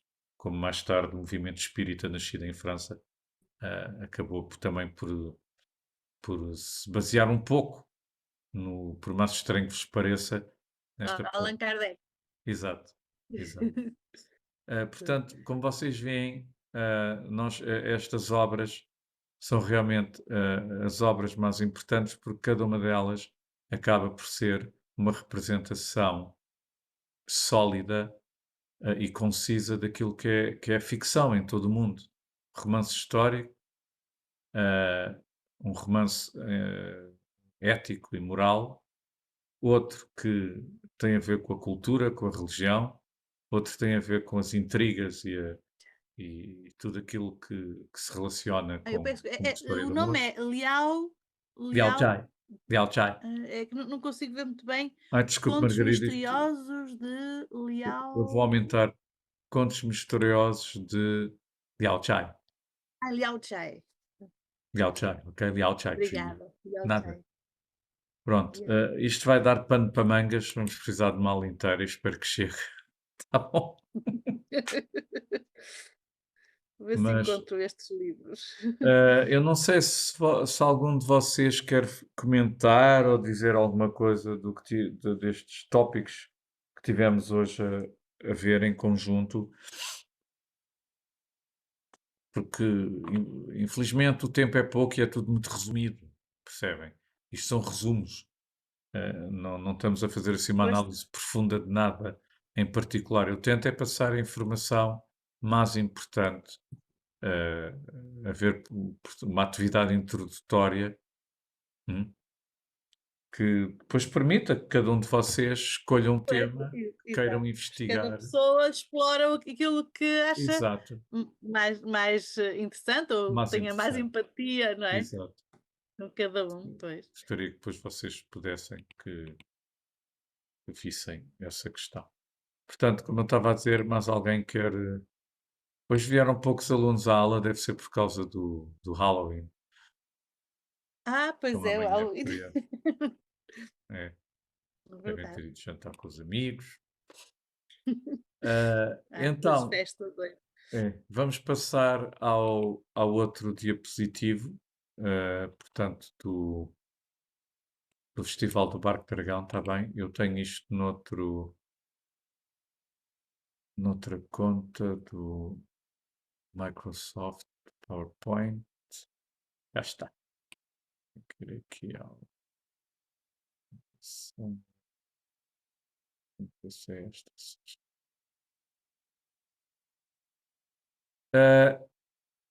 Aquele PowerPoint das origens e a estrutura das línguas e da escrita da China pronto, é bastante extenso e complexo. Não vale a pena estar portanto, a utilizar essa Já apresentação. uma pergunta, professor. Foi o que Diga. foi o que o professor apresentou, Foi portanto, já tinha na enviado um reitoria. vídeo. Penso que é a mesma coisa. Eu não tive tempo, É, estes dias andei um bocadinho sim, ocupada, senhor. mas é mesmo, é que eu tinha ouvido, Sim, talvez há umas 3 semanas, não foi? Que o sim. professor enviou, e assim, eu penso que é a mesma coisa, mas depois nem sequer tive tempo ainda Não, de abrir, mas é o é, mesmo, não é? é o Eu, mesmo. eu ouvi, portanto, ouvi Sim, ouvi o áudio, não é? E o sim, vídeo, e portanto achei pelo título é a mesma coisa, pronto, sim, sim, exato. Olha, muito bem. eu não sei o que é que se passa, o sistema apagou-me a apresentação. Se ficou só o título, pois foi. Ainda bem que eu vos enviei. Eu sinceramente não sei o que é que se passa aqui. Não percebo mesmo o que é que se passa aqui, que isto. Como é que é possível ter apagado?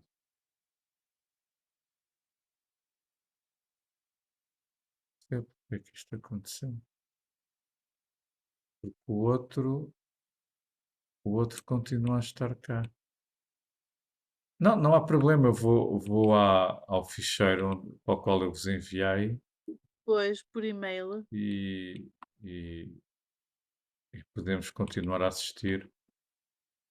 Mas eu não percebo como é que isto é possível acontecer, porque o outro não. Ele não corrompeu. Está aqui. Logo vi, estava em documentos. Ah, Acho eu que vai aparecer por inteiro agora. Cá está. cá está. Isto eu e as máquinas. Pronto. A festividade chinesa do Barco Dragão. Esta foi uma imagem que eu tive muita sorte em encontrá-la, porque É muito bonita, que é o é, feitio do bolo, não é? Dos exato, bolinhos. dos Junzi, e parece o feitio daquelas colinas da região de Guilin, que é Parece. considerada a zona mais É, bonita da China. exatamente. Então, Sim. as origens do Festival do Barco Dragão.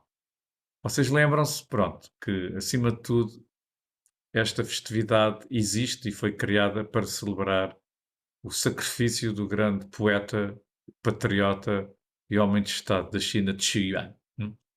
Portanto, esta famosa festividade da China é tão antiga como a própria história do Império do Mãe.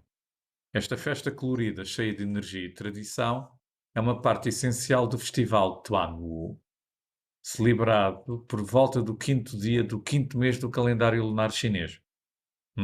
Portanto, é o calendário lunar, que normalmente um mês tem 28 dias. Yes. Portanto, ele será conhecido com, talvez, É finais ou abril, não meados de é? abril, com Abril. início de maio, exatamente.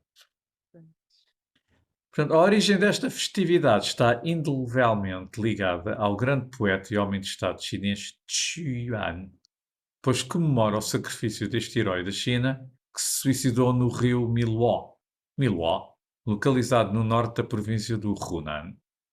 Após Yuan se ter afogado, as pessoas de imediato pegaram nos seus barcos e patrulharam o rio em busca do corpo do poeta. Mais tarde, as pessoas voltaram ao rio com os célebres Zongzi, que deitaram ao rio para evitar que os peixes comessem o corpo do seu herói. Foi assim que estes bolinhos de arroz se tornaram na iguaria tradicional do povo chinês durante as celebrações do Tuanwuzhie.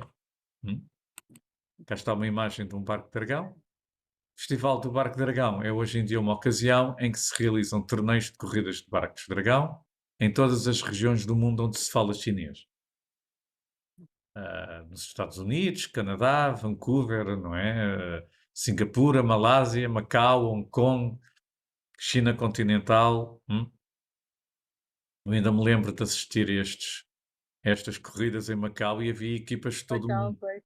E uma vez apareceu lá uma equipa da Alemanha que eles pareciam guerreiros vikings. Tinham quase todos 1,80 m, 90 de altura. Os barcos transportam homens que tocam gongos e tambores, como se vê na figura, e agitam bandeiras coloridas para inspirar ainda mais a emoção e a excitação dos competidores e dos espectadores. Normalmente os barcos são estruturas longas e estreitas, decorados com cores brilhantes, são muito bonitos, proas em forma de cabeça de dragão e hastes altas em forma de caudas de dragão. Desta forma, os chineses também tentavam aplacar os dragões, que são a força causadora da chuva e que gera as águas. Os dragões na China é que estão na origem das tempestades e dos tufões. E também isso é um mito transversal ao Japão, ao Camboja, ao Laos, em toda a Ásia Oriental. Aquela pérola Sim.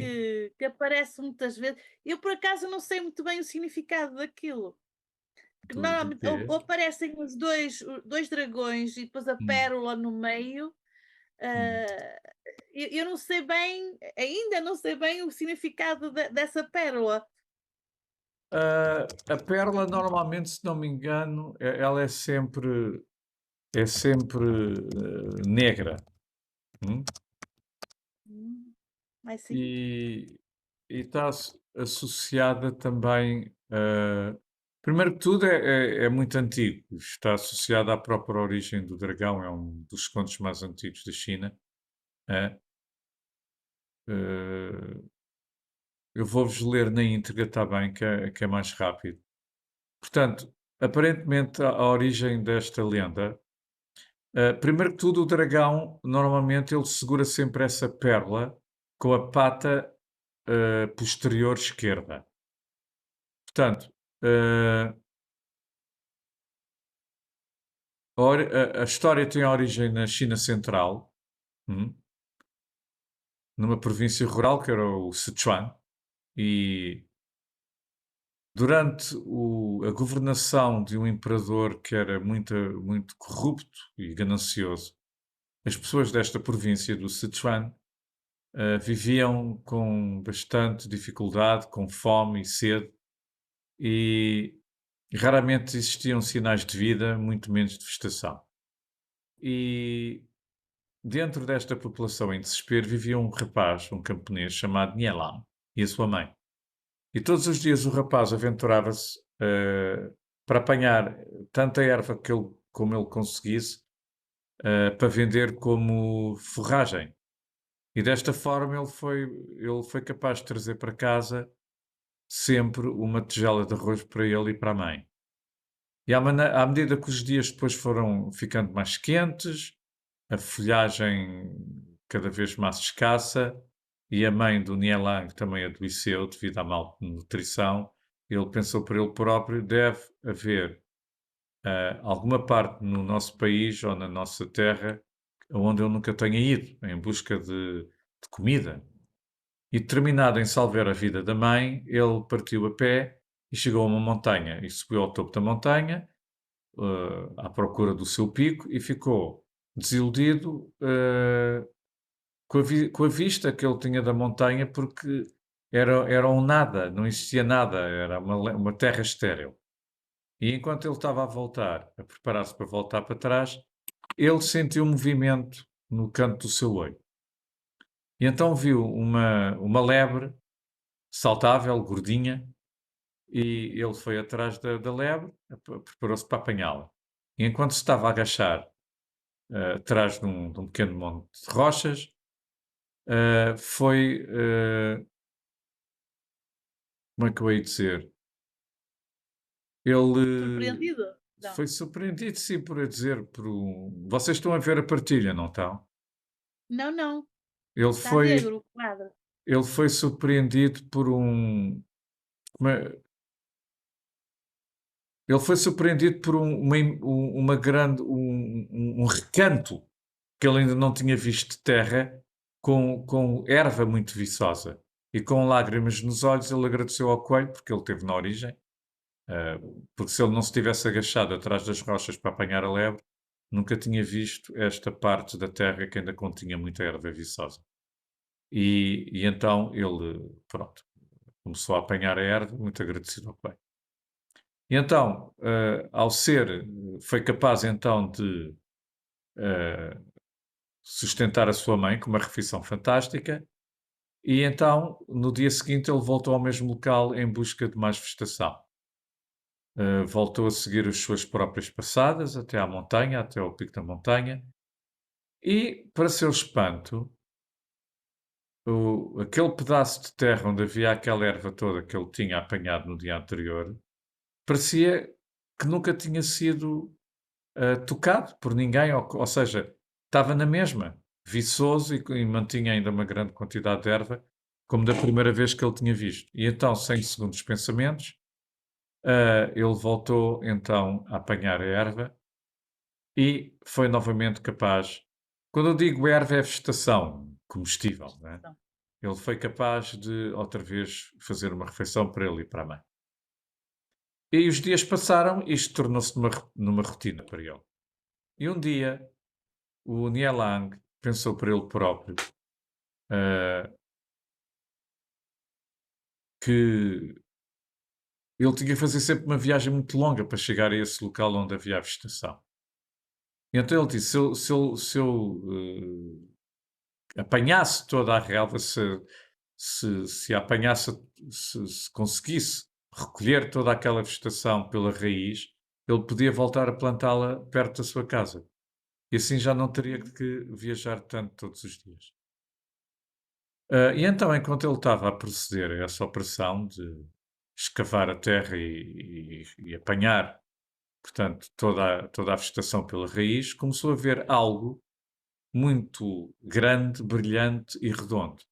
E encantado pela sua beleza, ele pôs esse objeto no seu saco e levou-o até casa.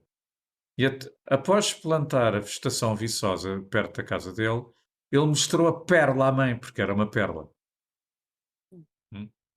Portanto, essa coisa grande, brilhante e redonda que ele tinha apanhado e colocado no saco era uma pérola. E então sugeriu à mãe vendê-la por um preço elevado. A mãe não concordou e disse: é uma benção que tenhamos alguma coisa para comer, e então colocou a pérola em segurança dentro do saco de arroz. E nessa noite, quando o Nialang adormeceu profundamente, com fome uma última vez, sonhou como é que ele e a mãe nunca mais teriam que sofrer. E então, na manhã seguinte, o Nialang foi a correr, muito excitado, para o seu pequeno jardim, e tudo o que ele encontrou, tudo o que ele viu foi a vegetação seca. Caiu de joelhos, chorou, se eu não tivesse sido tão preguiçoso. E nesse momento a mãe correu para ele a gritar: "Vem, depressa!" E então foram surpreendidos com uma grande quantidade de arroz dentro de casa. Era demasiado para eles, os dois comeram, então decidiram partilhar a sua prosperidade, a sua riqueza com os vizinhos. E à medida que o tempo passou, eles perceberam que aquela pérola mágica tinha o poder de aumentar a quantidade de alguma coisa que eles agraciassem. Um dia, pronto, as notícias da riqueza deste rapaz e da sua mãe espalharam-se pelas pessoas com más intenções. E então as pessoas avarentas, e algumas delas estavam debaixo das ordens do tal imperador avarento e mau, vieram obrigar o rapaz e a mãe a revelar-lhes o segredo riqueza. E após quase destruírem todo o pouco que o rapaz e a mãe tinham, a mãe finalmente cedeu e contou-lhes aos emissários do imperador acerca da pérola. E ao ouvir isto, Nialang instintivamente colocou a pérola na sua boca, lá está. Aliás, vocês lembram-se do filme do Bertolucci, O Último Imperador, quando a Imperatriz Cixi está a morrer, colocam-lhe a pérola negra na boca para ela Sim, poder sim, cavalgar sim, no sim. céu o dragão. Agora Sim. vocês já vão perceber a razão desta história. Ah, Ah, então, o rapaz, instintivamente, perante aqueles abusos todos e a revolta perante a atitude dos emissários do imperador, engoliu a pérola sem querer. Ele chorou desesperadamente por água, enquanto ele estava a sentir uma sede que nunca tinha sentido, porque o engolir da pérola provocou-lhe essa sede, e gritou que estava a sentir muito calor e sensações de queimadura dentro dele.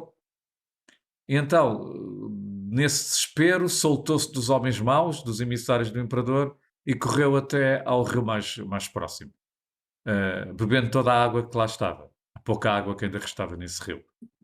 E subitamente, cá está, os dragões têm a ver com a pérola negra, têm a ver com a chuva. Apareceram nuvens negras, aquelas nuvens muito negras de uma tempestade, e de repente grandes raios e relâmpagos romperam o céu e caiu muita chuva que ensopou toda a terra. O rio voltou a encher-se com uma inundação de água, e a mãe do Nialang chorou porque onde antigamente estava o seu filho, agora estava uma criatura gigante com um aspecto serpentinho, que era um dragão. E então, Dragão. Pois.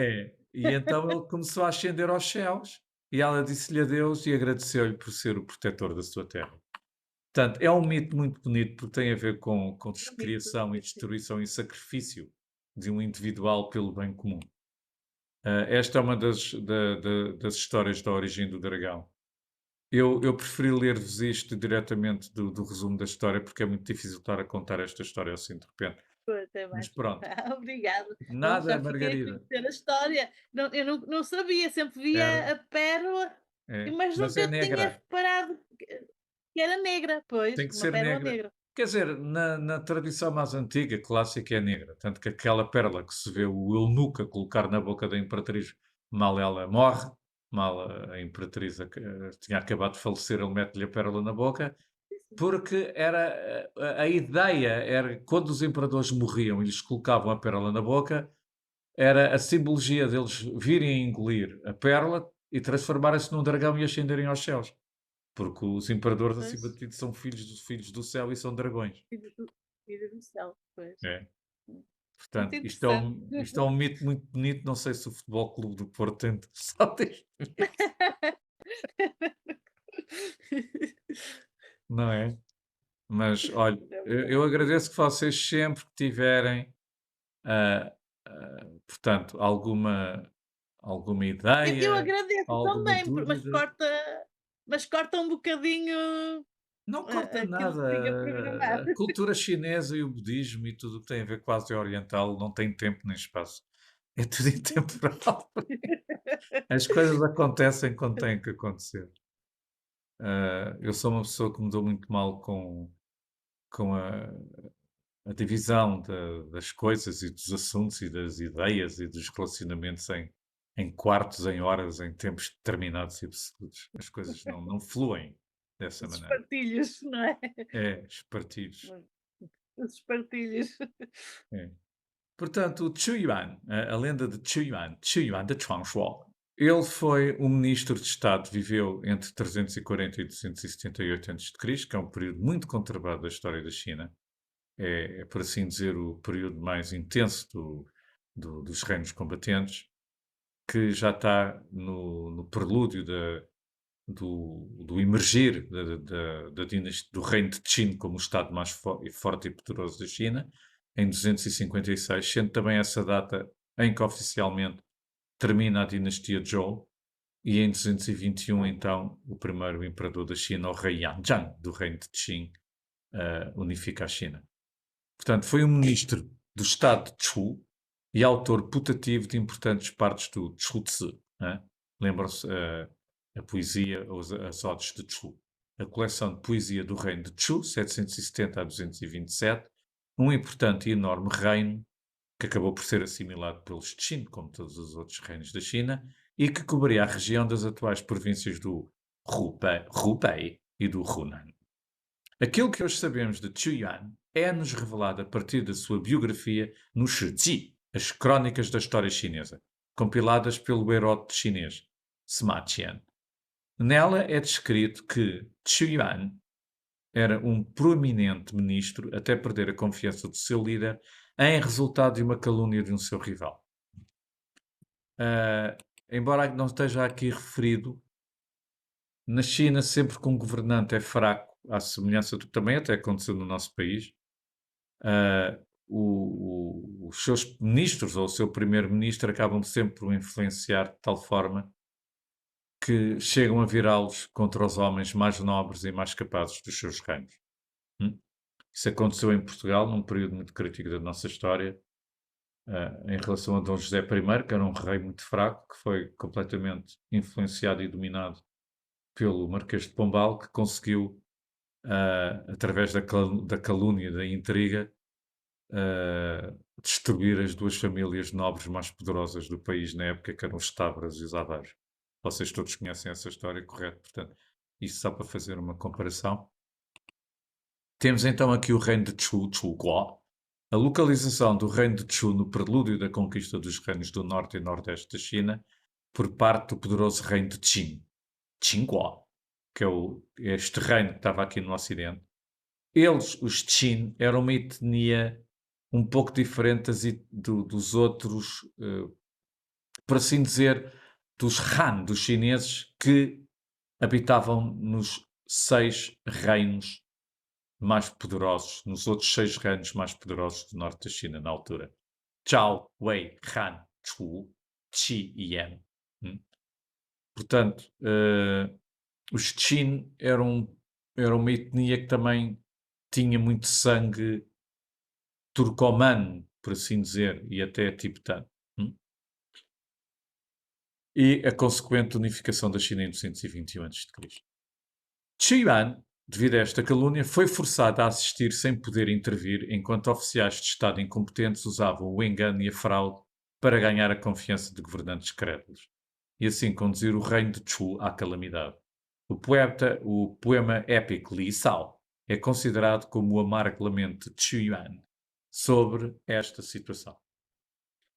E quando os seus firmes protestos, embora leais, eventualmente lhe valeram ser banido do reino de Chu, decidiu suicidar-se no rio Miluo, a caminho do exílio. Portanto, ele não caiu ao rio Miluo por acidente. Ele suicidou-se mesmo. Outros poetas caíram ao rio ou no lago por acidente, porque estavam embriagados a tentar apanhar o reflexo da lua na água, mas o Qu Yuan, infelizmente, suicidou-se mesmo. E este poema épico, Li Sao, é mesmo considerado o lamento mais amargo de um poeta chinês. Assim, e como referido, é por esta razão que se diz que o Festival do Barco Dragão comemora o heróico e patriótico suicídio do grande poeta e estadista chinês Qu Yuan. Pensa-se que Qu Yuan também foi o autor que escreveu as 9 elégias Xiu Zhang, que o definiram como um dos principais poetas românticos da China clássica, e as 9 odes que nós já tínhamos falado no capítulo das Chuzi, das odes de Chu, Ziuge, lembram-se as 9 odes de Ziuge, tendo ambas as obras tido um grande impacto na poesia chinesa posterior. Cá está aquela continuidade que eu vos referi, há sempre uma evolução e uma continuidade natural da poesia, da literatura e do cancioneiro de uma dinastia para a outra. Ok? Portanto, eu gosto muito desta imagem, embora não seja uma pintura clássica, é uma realização moderna, é muito bonita. Cá está o Qu Yuan triunfante a navegar o barco de Dragão. Agora, um pequeno enquadramento histórico do período em que viveu Qi Yuan. qi Yuan 时代的历史框架. O período dinástico, normalmente referido como Zhou do Oriente, ou dinastia de Zhou do Oriente, corresponde, na realidade, a um período de intensos conflitos armados entre os reinos mais poderosos do norte da China, que decorrem aproximadamente entre os anos 771 e 221 a.C. Confúcio nasceu nesta época, não se esqueçam, em 510, se não me engano. Este período é, por sua vez, dividido em dois períodos distintos. O período das primaveras e dos outonos, Chunqiu Shi Qi, entre 771 e 479 a.C., e o período dos reinos combatentes, Zhangguo Shi Qi, entre 479 e 221. Aliás, estabeleceu-se, definiu-se que este período dos reinos combatentes só termina com a própria unificação da China em 221 a.C. Esta divisão está mais relacionada com uma questão literária do que propriamente por uma razão unicamente histórica. Porquê? Porque estes anais históricos que relatam de forma rigorosa o primeiro período intitulam-se exatamente período das primaveras e dos outonos. E como eu referi, está mais relacionado com uma questão literária. Porquê? Porque é baseado numa história do Estado de Lu, que era o Estado nativo de Confúcio, Lu Guo, que organizava os eventos históricos por anos e por estações. Portanto, lá está o significado desta expressão. O centro destes conflitos tem como ponto de partida as relações extremamente complexas entre os 4 reinos chineses mais poderosos que tinham sido fundados na periferia do território dos Zhou. Os já referidos reinos de Qi, Chu, Qin e Qin, que proclamavam a sua origem e ancestralidade aos reis míticos da China. É sempre assim. Portanto, os primeiros reis ingleses, todos eles proclamavam e reclamavam a sua ancestralidade ao rei Arthur e à Excalibur. Podemos afirmar que, devido à sua posição geográfica privilegiada, localizada nas fronteiras do centro do Império dos Zhou, Zhoutai, cujo poder ritual estava agora centrado em Luoyang, estes reinos foram assimilando os territórios dos povos nómadas e bárbaros que viviam nos limites das fronteiras do mundo chinês, assim como também anexaram os principados chineses mais fracos fundados nas cercanias destes reinos. Todos estes fatores contribuíram para o engrandecimento destes 4 reinos que gradualmente começavam a eclipsar o poder ritual ainda detido pela Casa Real dos Zhou. Foi neste mundo complexo a nível político, militar, literário e de formação do Império do Meio que nasceu e viveu Qi Yuan. Cá está o épico poema Li Sao. O poema é enorme. Eu, na altura, apenas retirei alguns versos considerados mais significantes deste longo poema, que acaba por ser uma autêntica epopeia. Vocês têm aqui a tradução em inglês e em chinês romanizado, ok? 赵发人女臧无期，喜欲至乎玄土。又少留此灵叟兮，日乎乎其将暮。勿令西河迷切兮，望焉兹而踪破。路漫漫其修远兮，吾将上下而求索。Como eu vos referi há bocado, cada aspecto em específico da cultura chinesa pode às vezes requerer anos de estudo. Eu acredito que uma pessoa, para conseguir compreender e ler O Sonho do Pavilhão Vermelho, precisa de aprender chinês na China durante 4 anos, depois precisa tirar uma especialização em literatura chinesa durante 2 anos e depois ainda tem que ler o romance acompanhado por um especialista. Só para estar uma ideia. Mas é isso que torna bela e grandiosa a civilização e a cultura chinesa. A expressão Tuanhu, em mandarim, que está associada ao Festival do Barco Dragão, significa literalmente cavalo de partida do início ou cavalo que abre a corrida, pois o primeiro dia do mês, de acordo com o zodíaco calendário lunar chinês, é o dia do cavalo.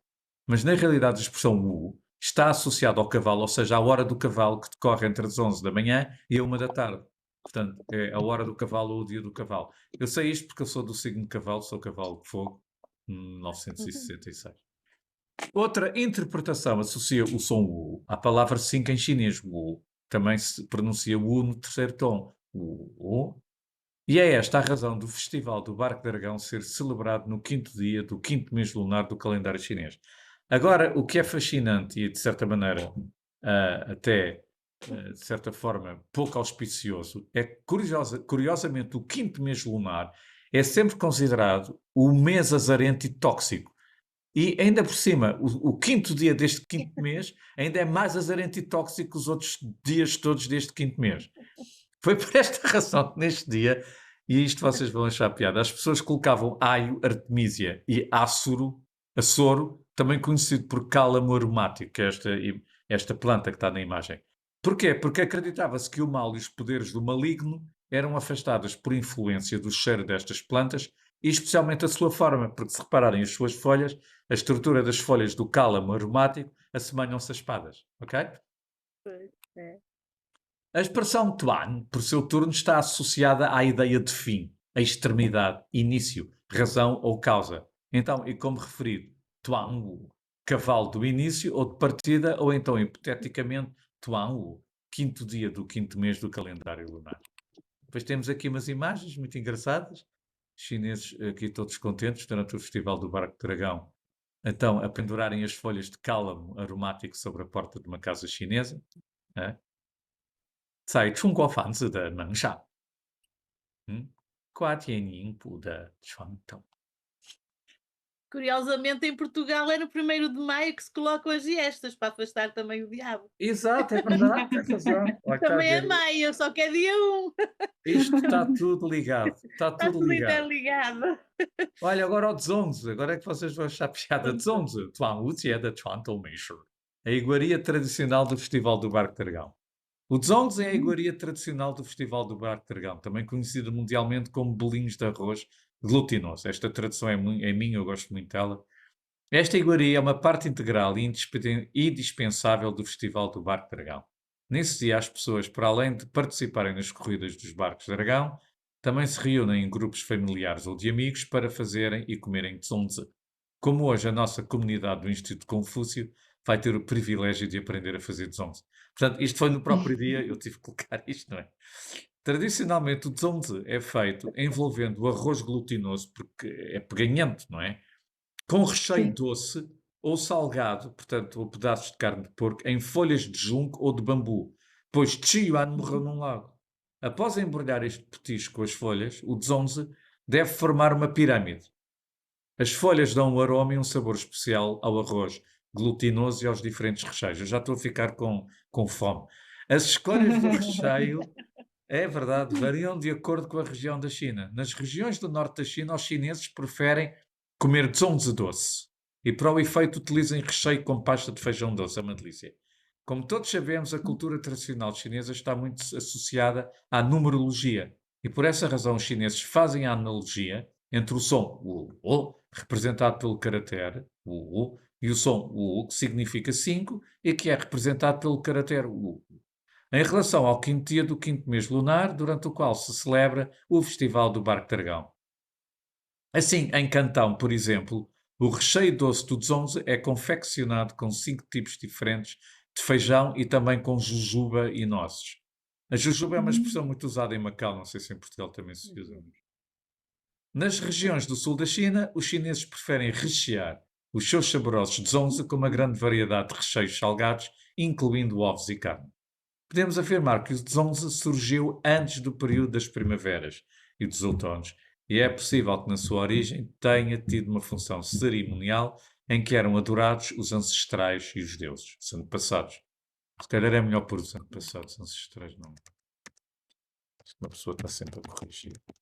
Isto vai tudo para o livro depois um dia. Terá sido durante a dinastia Qin-Tai que o zongzi foi oficialmente designado como a iguaria por excelência do Festival do Barco Dragão. Depois temos também aqui a trança de fios de seda com 5 cores. Wu Cai Si, Tuan Wu Jie Chuan Tong de Shou Gong. Para finalizar, gostaria ainda de referir outra tradição do Festival do Barco Dragão que é essencialmente direcionada para as crianças. Como já foi referido, o 5º mês lunar é considerado um mês azarento e tóxico. sendo o 5º dia deste 5º mês ainda mais azarento e tóxico. Por isso, de acordo com a tradição chinesa, os 5 animais venenosos começam a surgir a partir do 5º dia do 5º mês lunar, que é o início, já estamos na primavera, em plena primavera na China. Neste grupo incluem-se cobras, centopeias, escorpiões, lagartos e sapos. Isto tem também tudo a ver hoje com o Halloween. E por vezes também se inclui neste Pois. grupo as aranhas, são os animais venenosos. Por esta razão, as pessoas durante o Festival do Barco Dragão fazem tudo para evitar e afastar a má sorte e a doença que estes animais podem provocar. Por exemplo, as pessoas podem colocar figuras destes animais nas paredes e espetá-las com agulhas. Voodoo. É voodoo, era o que eu estava a pensar. Algumas pessoas também fazem recortes de papel com as figuras destas criaturas e enrolam-nas à volta dos pulsos das crianças. Cá está uma destas tranças de seda. E ainda noutras regiões as crianças usam, no dia do Festival do Barco Dragão, fitas com fios de seda de 5 cores. Vocês não sei quem lá teve naquele dia, depois numa das salas de aula estavam a fazer estas tranças. A de azul, vermelho, amarelo, branco e preto, que representam as cores de cada um dos 5 elementos. As pessoas acreditam que esta prática ajuda a afastar o mal e opõe-se ao número 5, que é azarento e tóxico, e aos 5 animais venenosos, que provocam as doenças e não sei mais o quê. Sabem que os Lá chineses são está a extremamente superstição do povo chinês, não é verdade? muito Eles têm um bocadinho supersticiosos, de muito, superstição, não é? muito São muito. supersticiosos. Eu ainda me lembro a São muito nossa mãe, supersticiosos. ela na brincadeira às vezes diz, não falem de doenças, não quero ouvir falar de doenças, está-se a usar.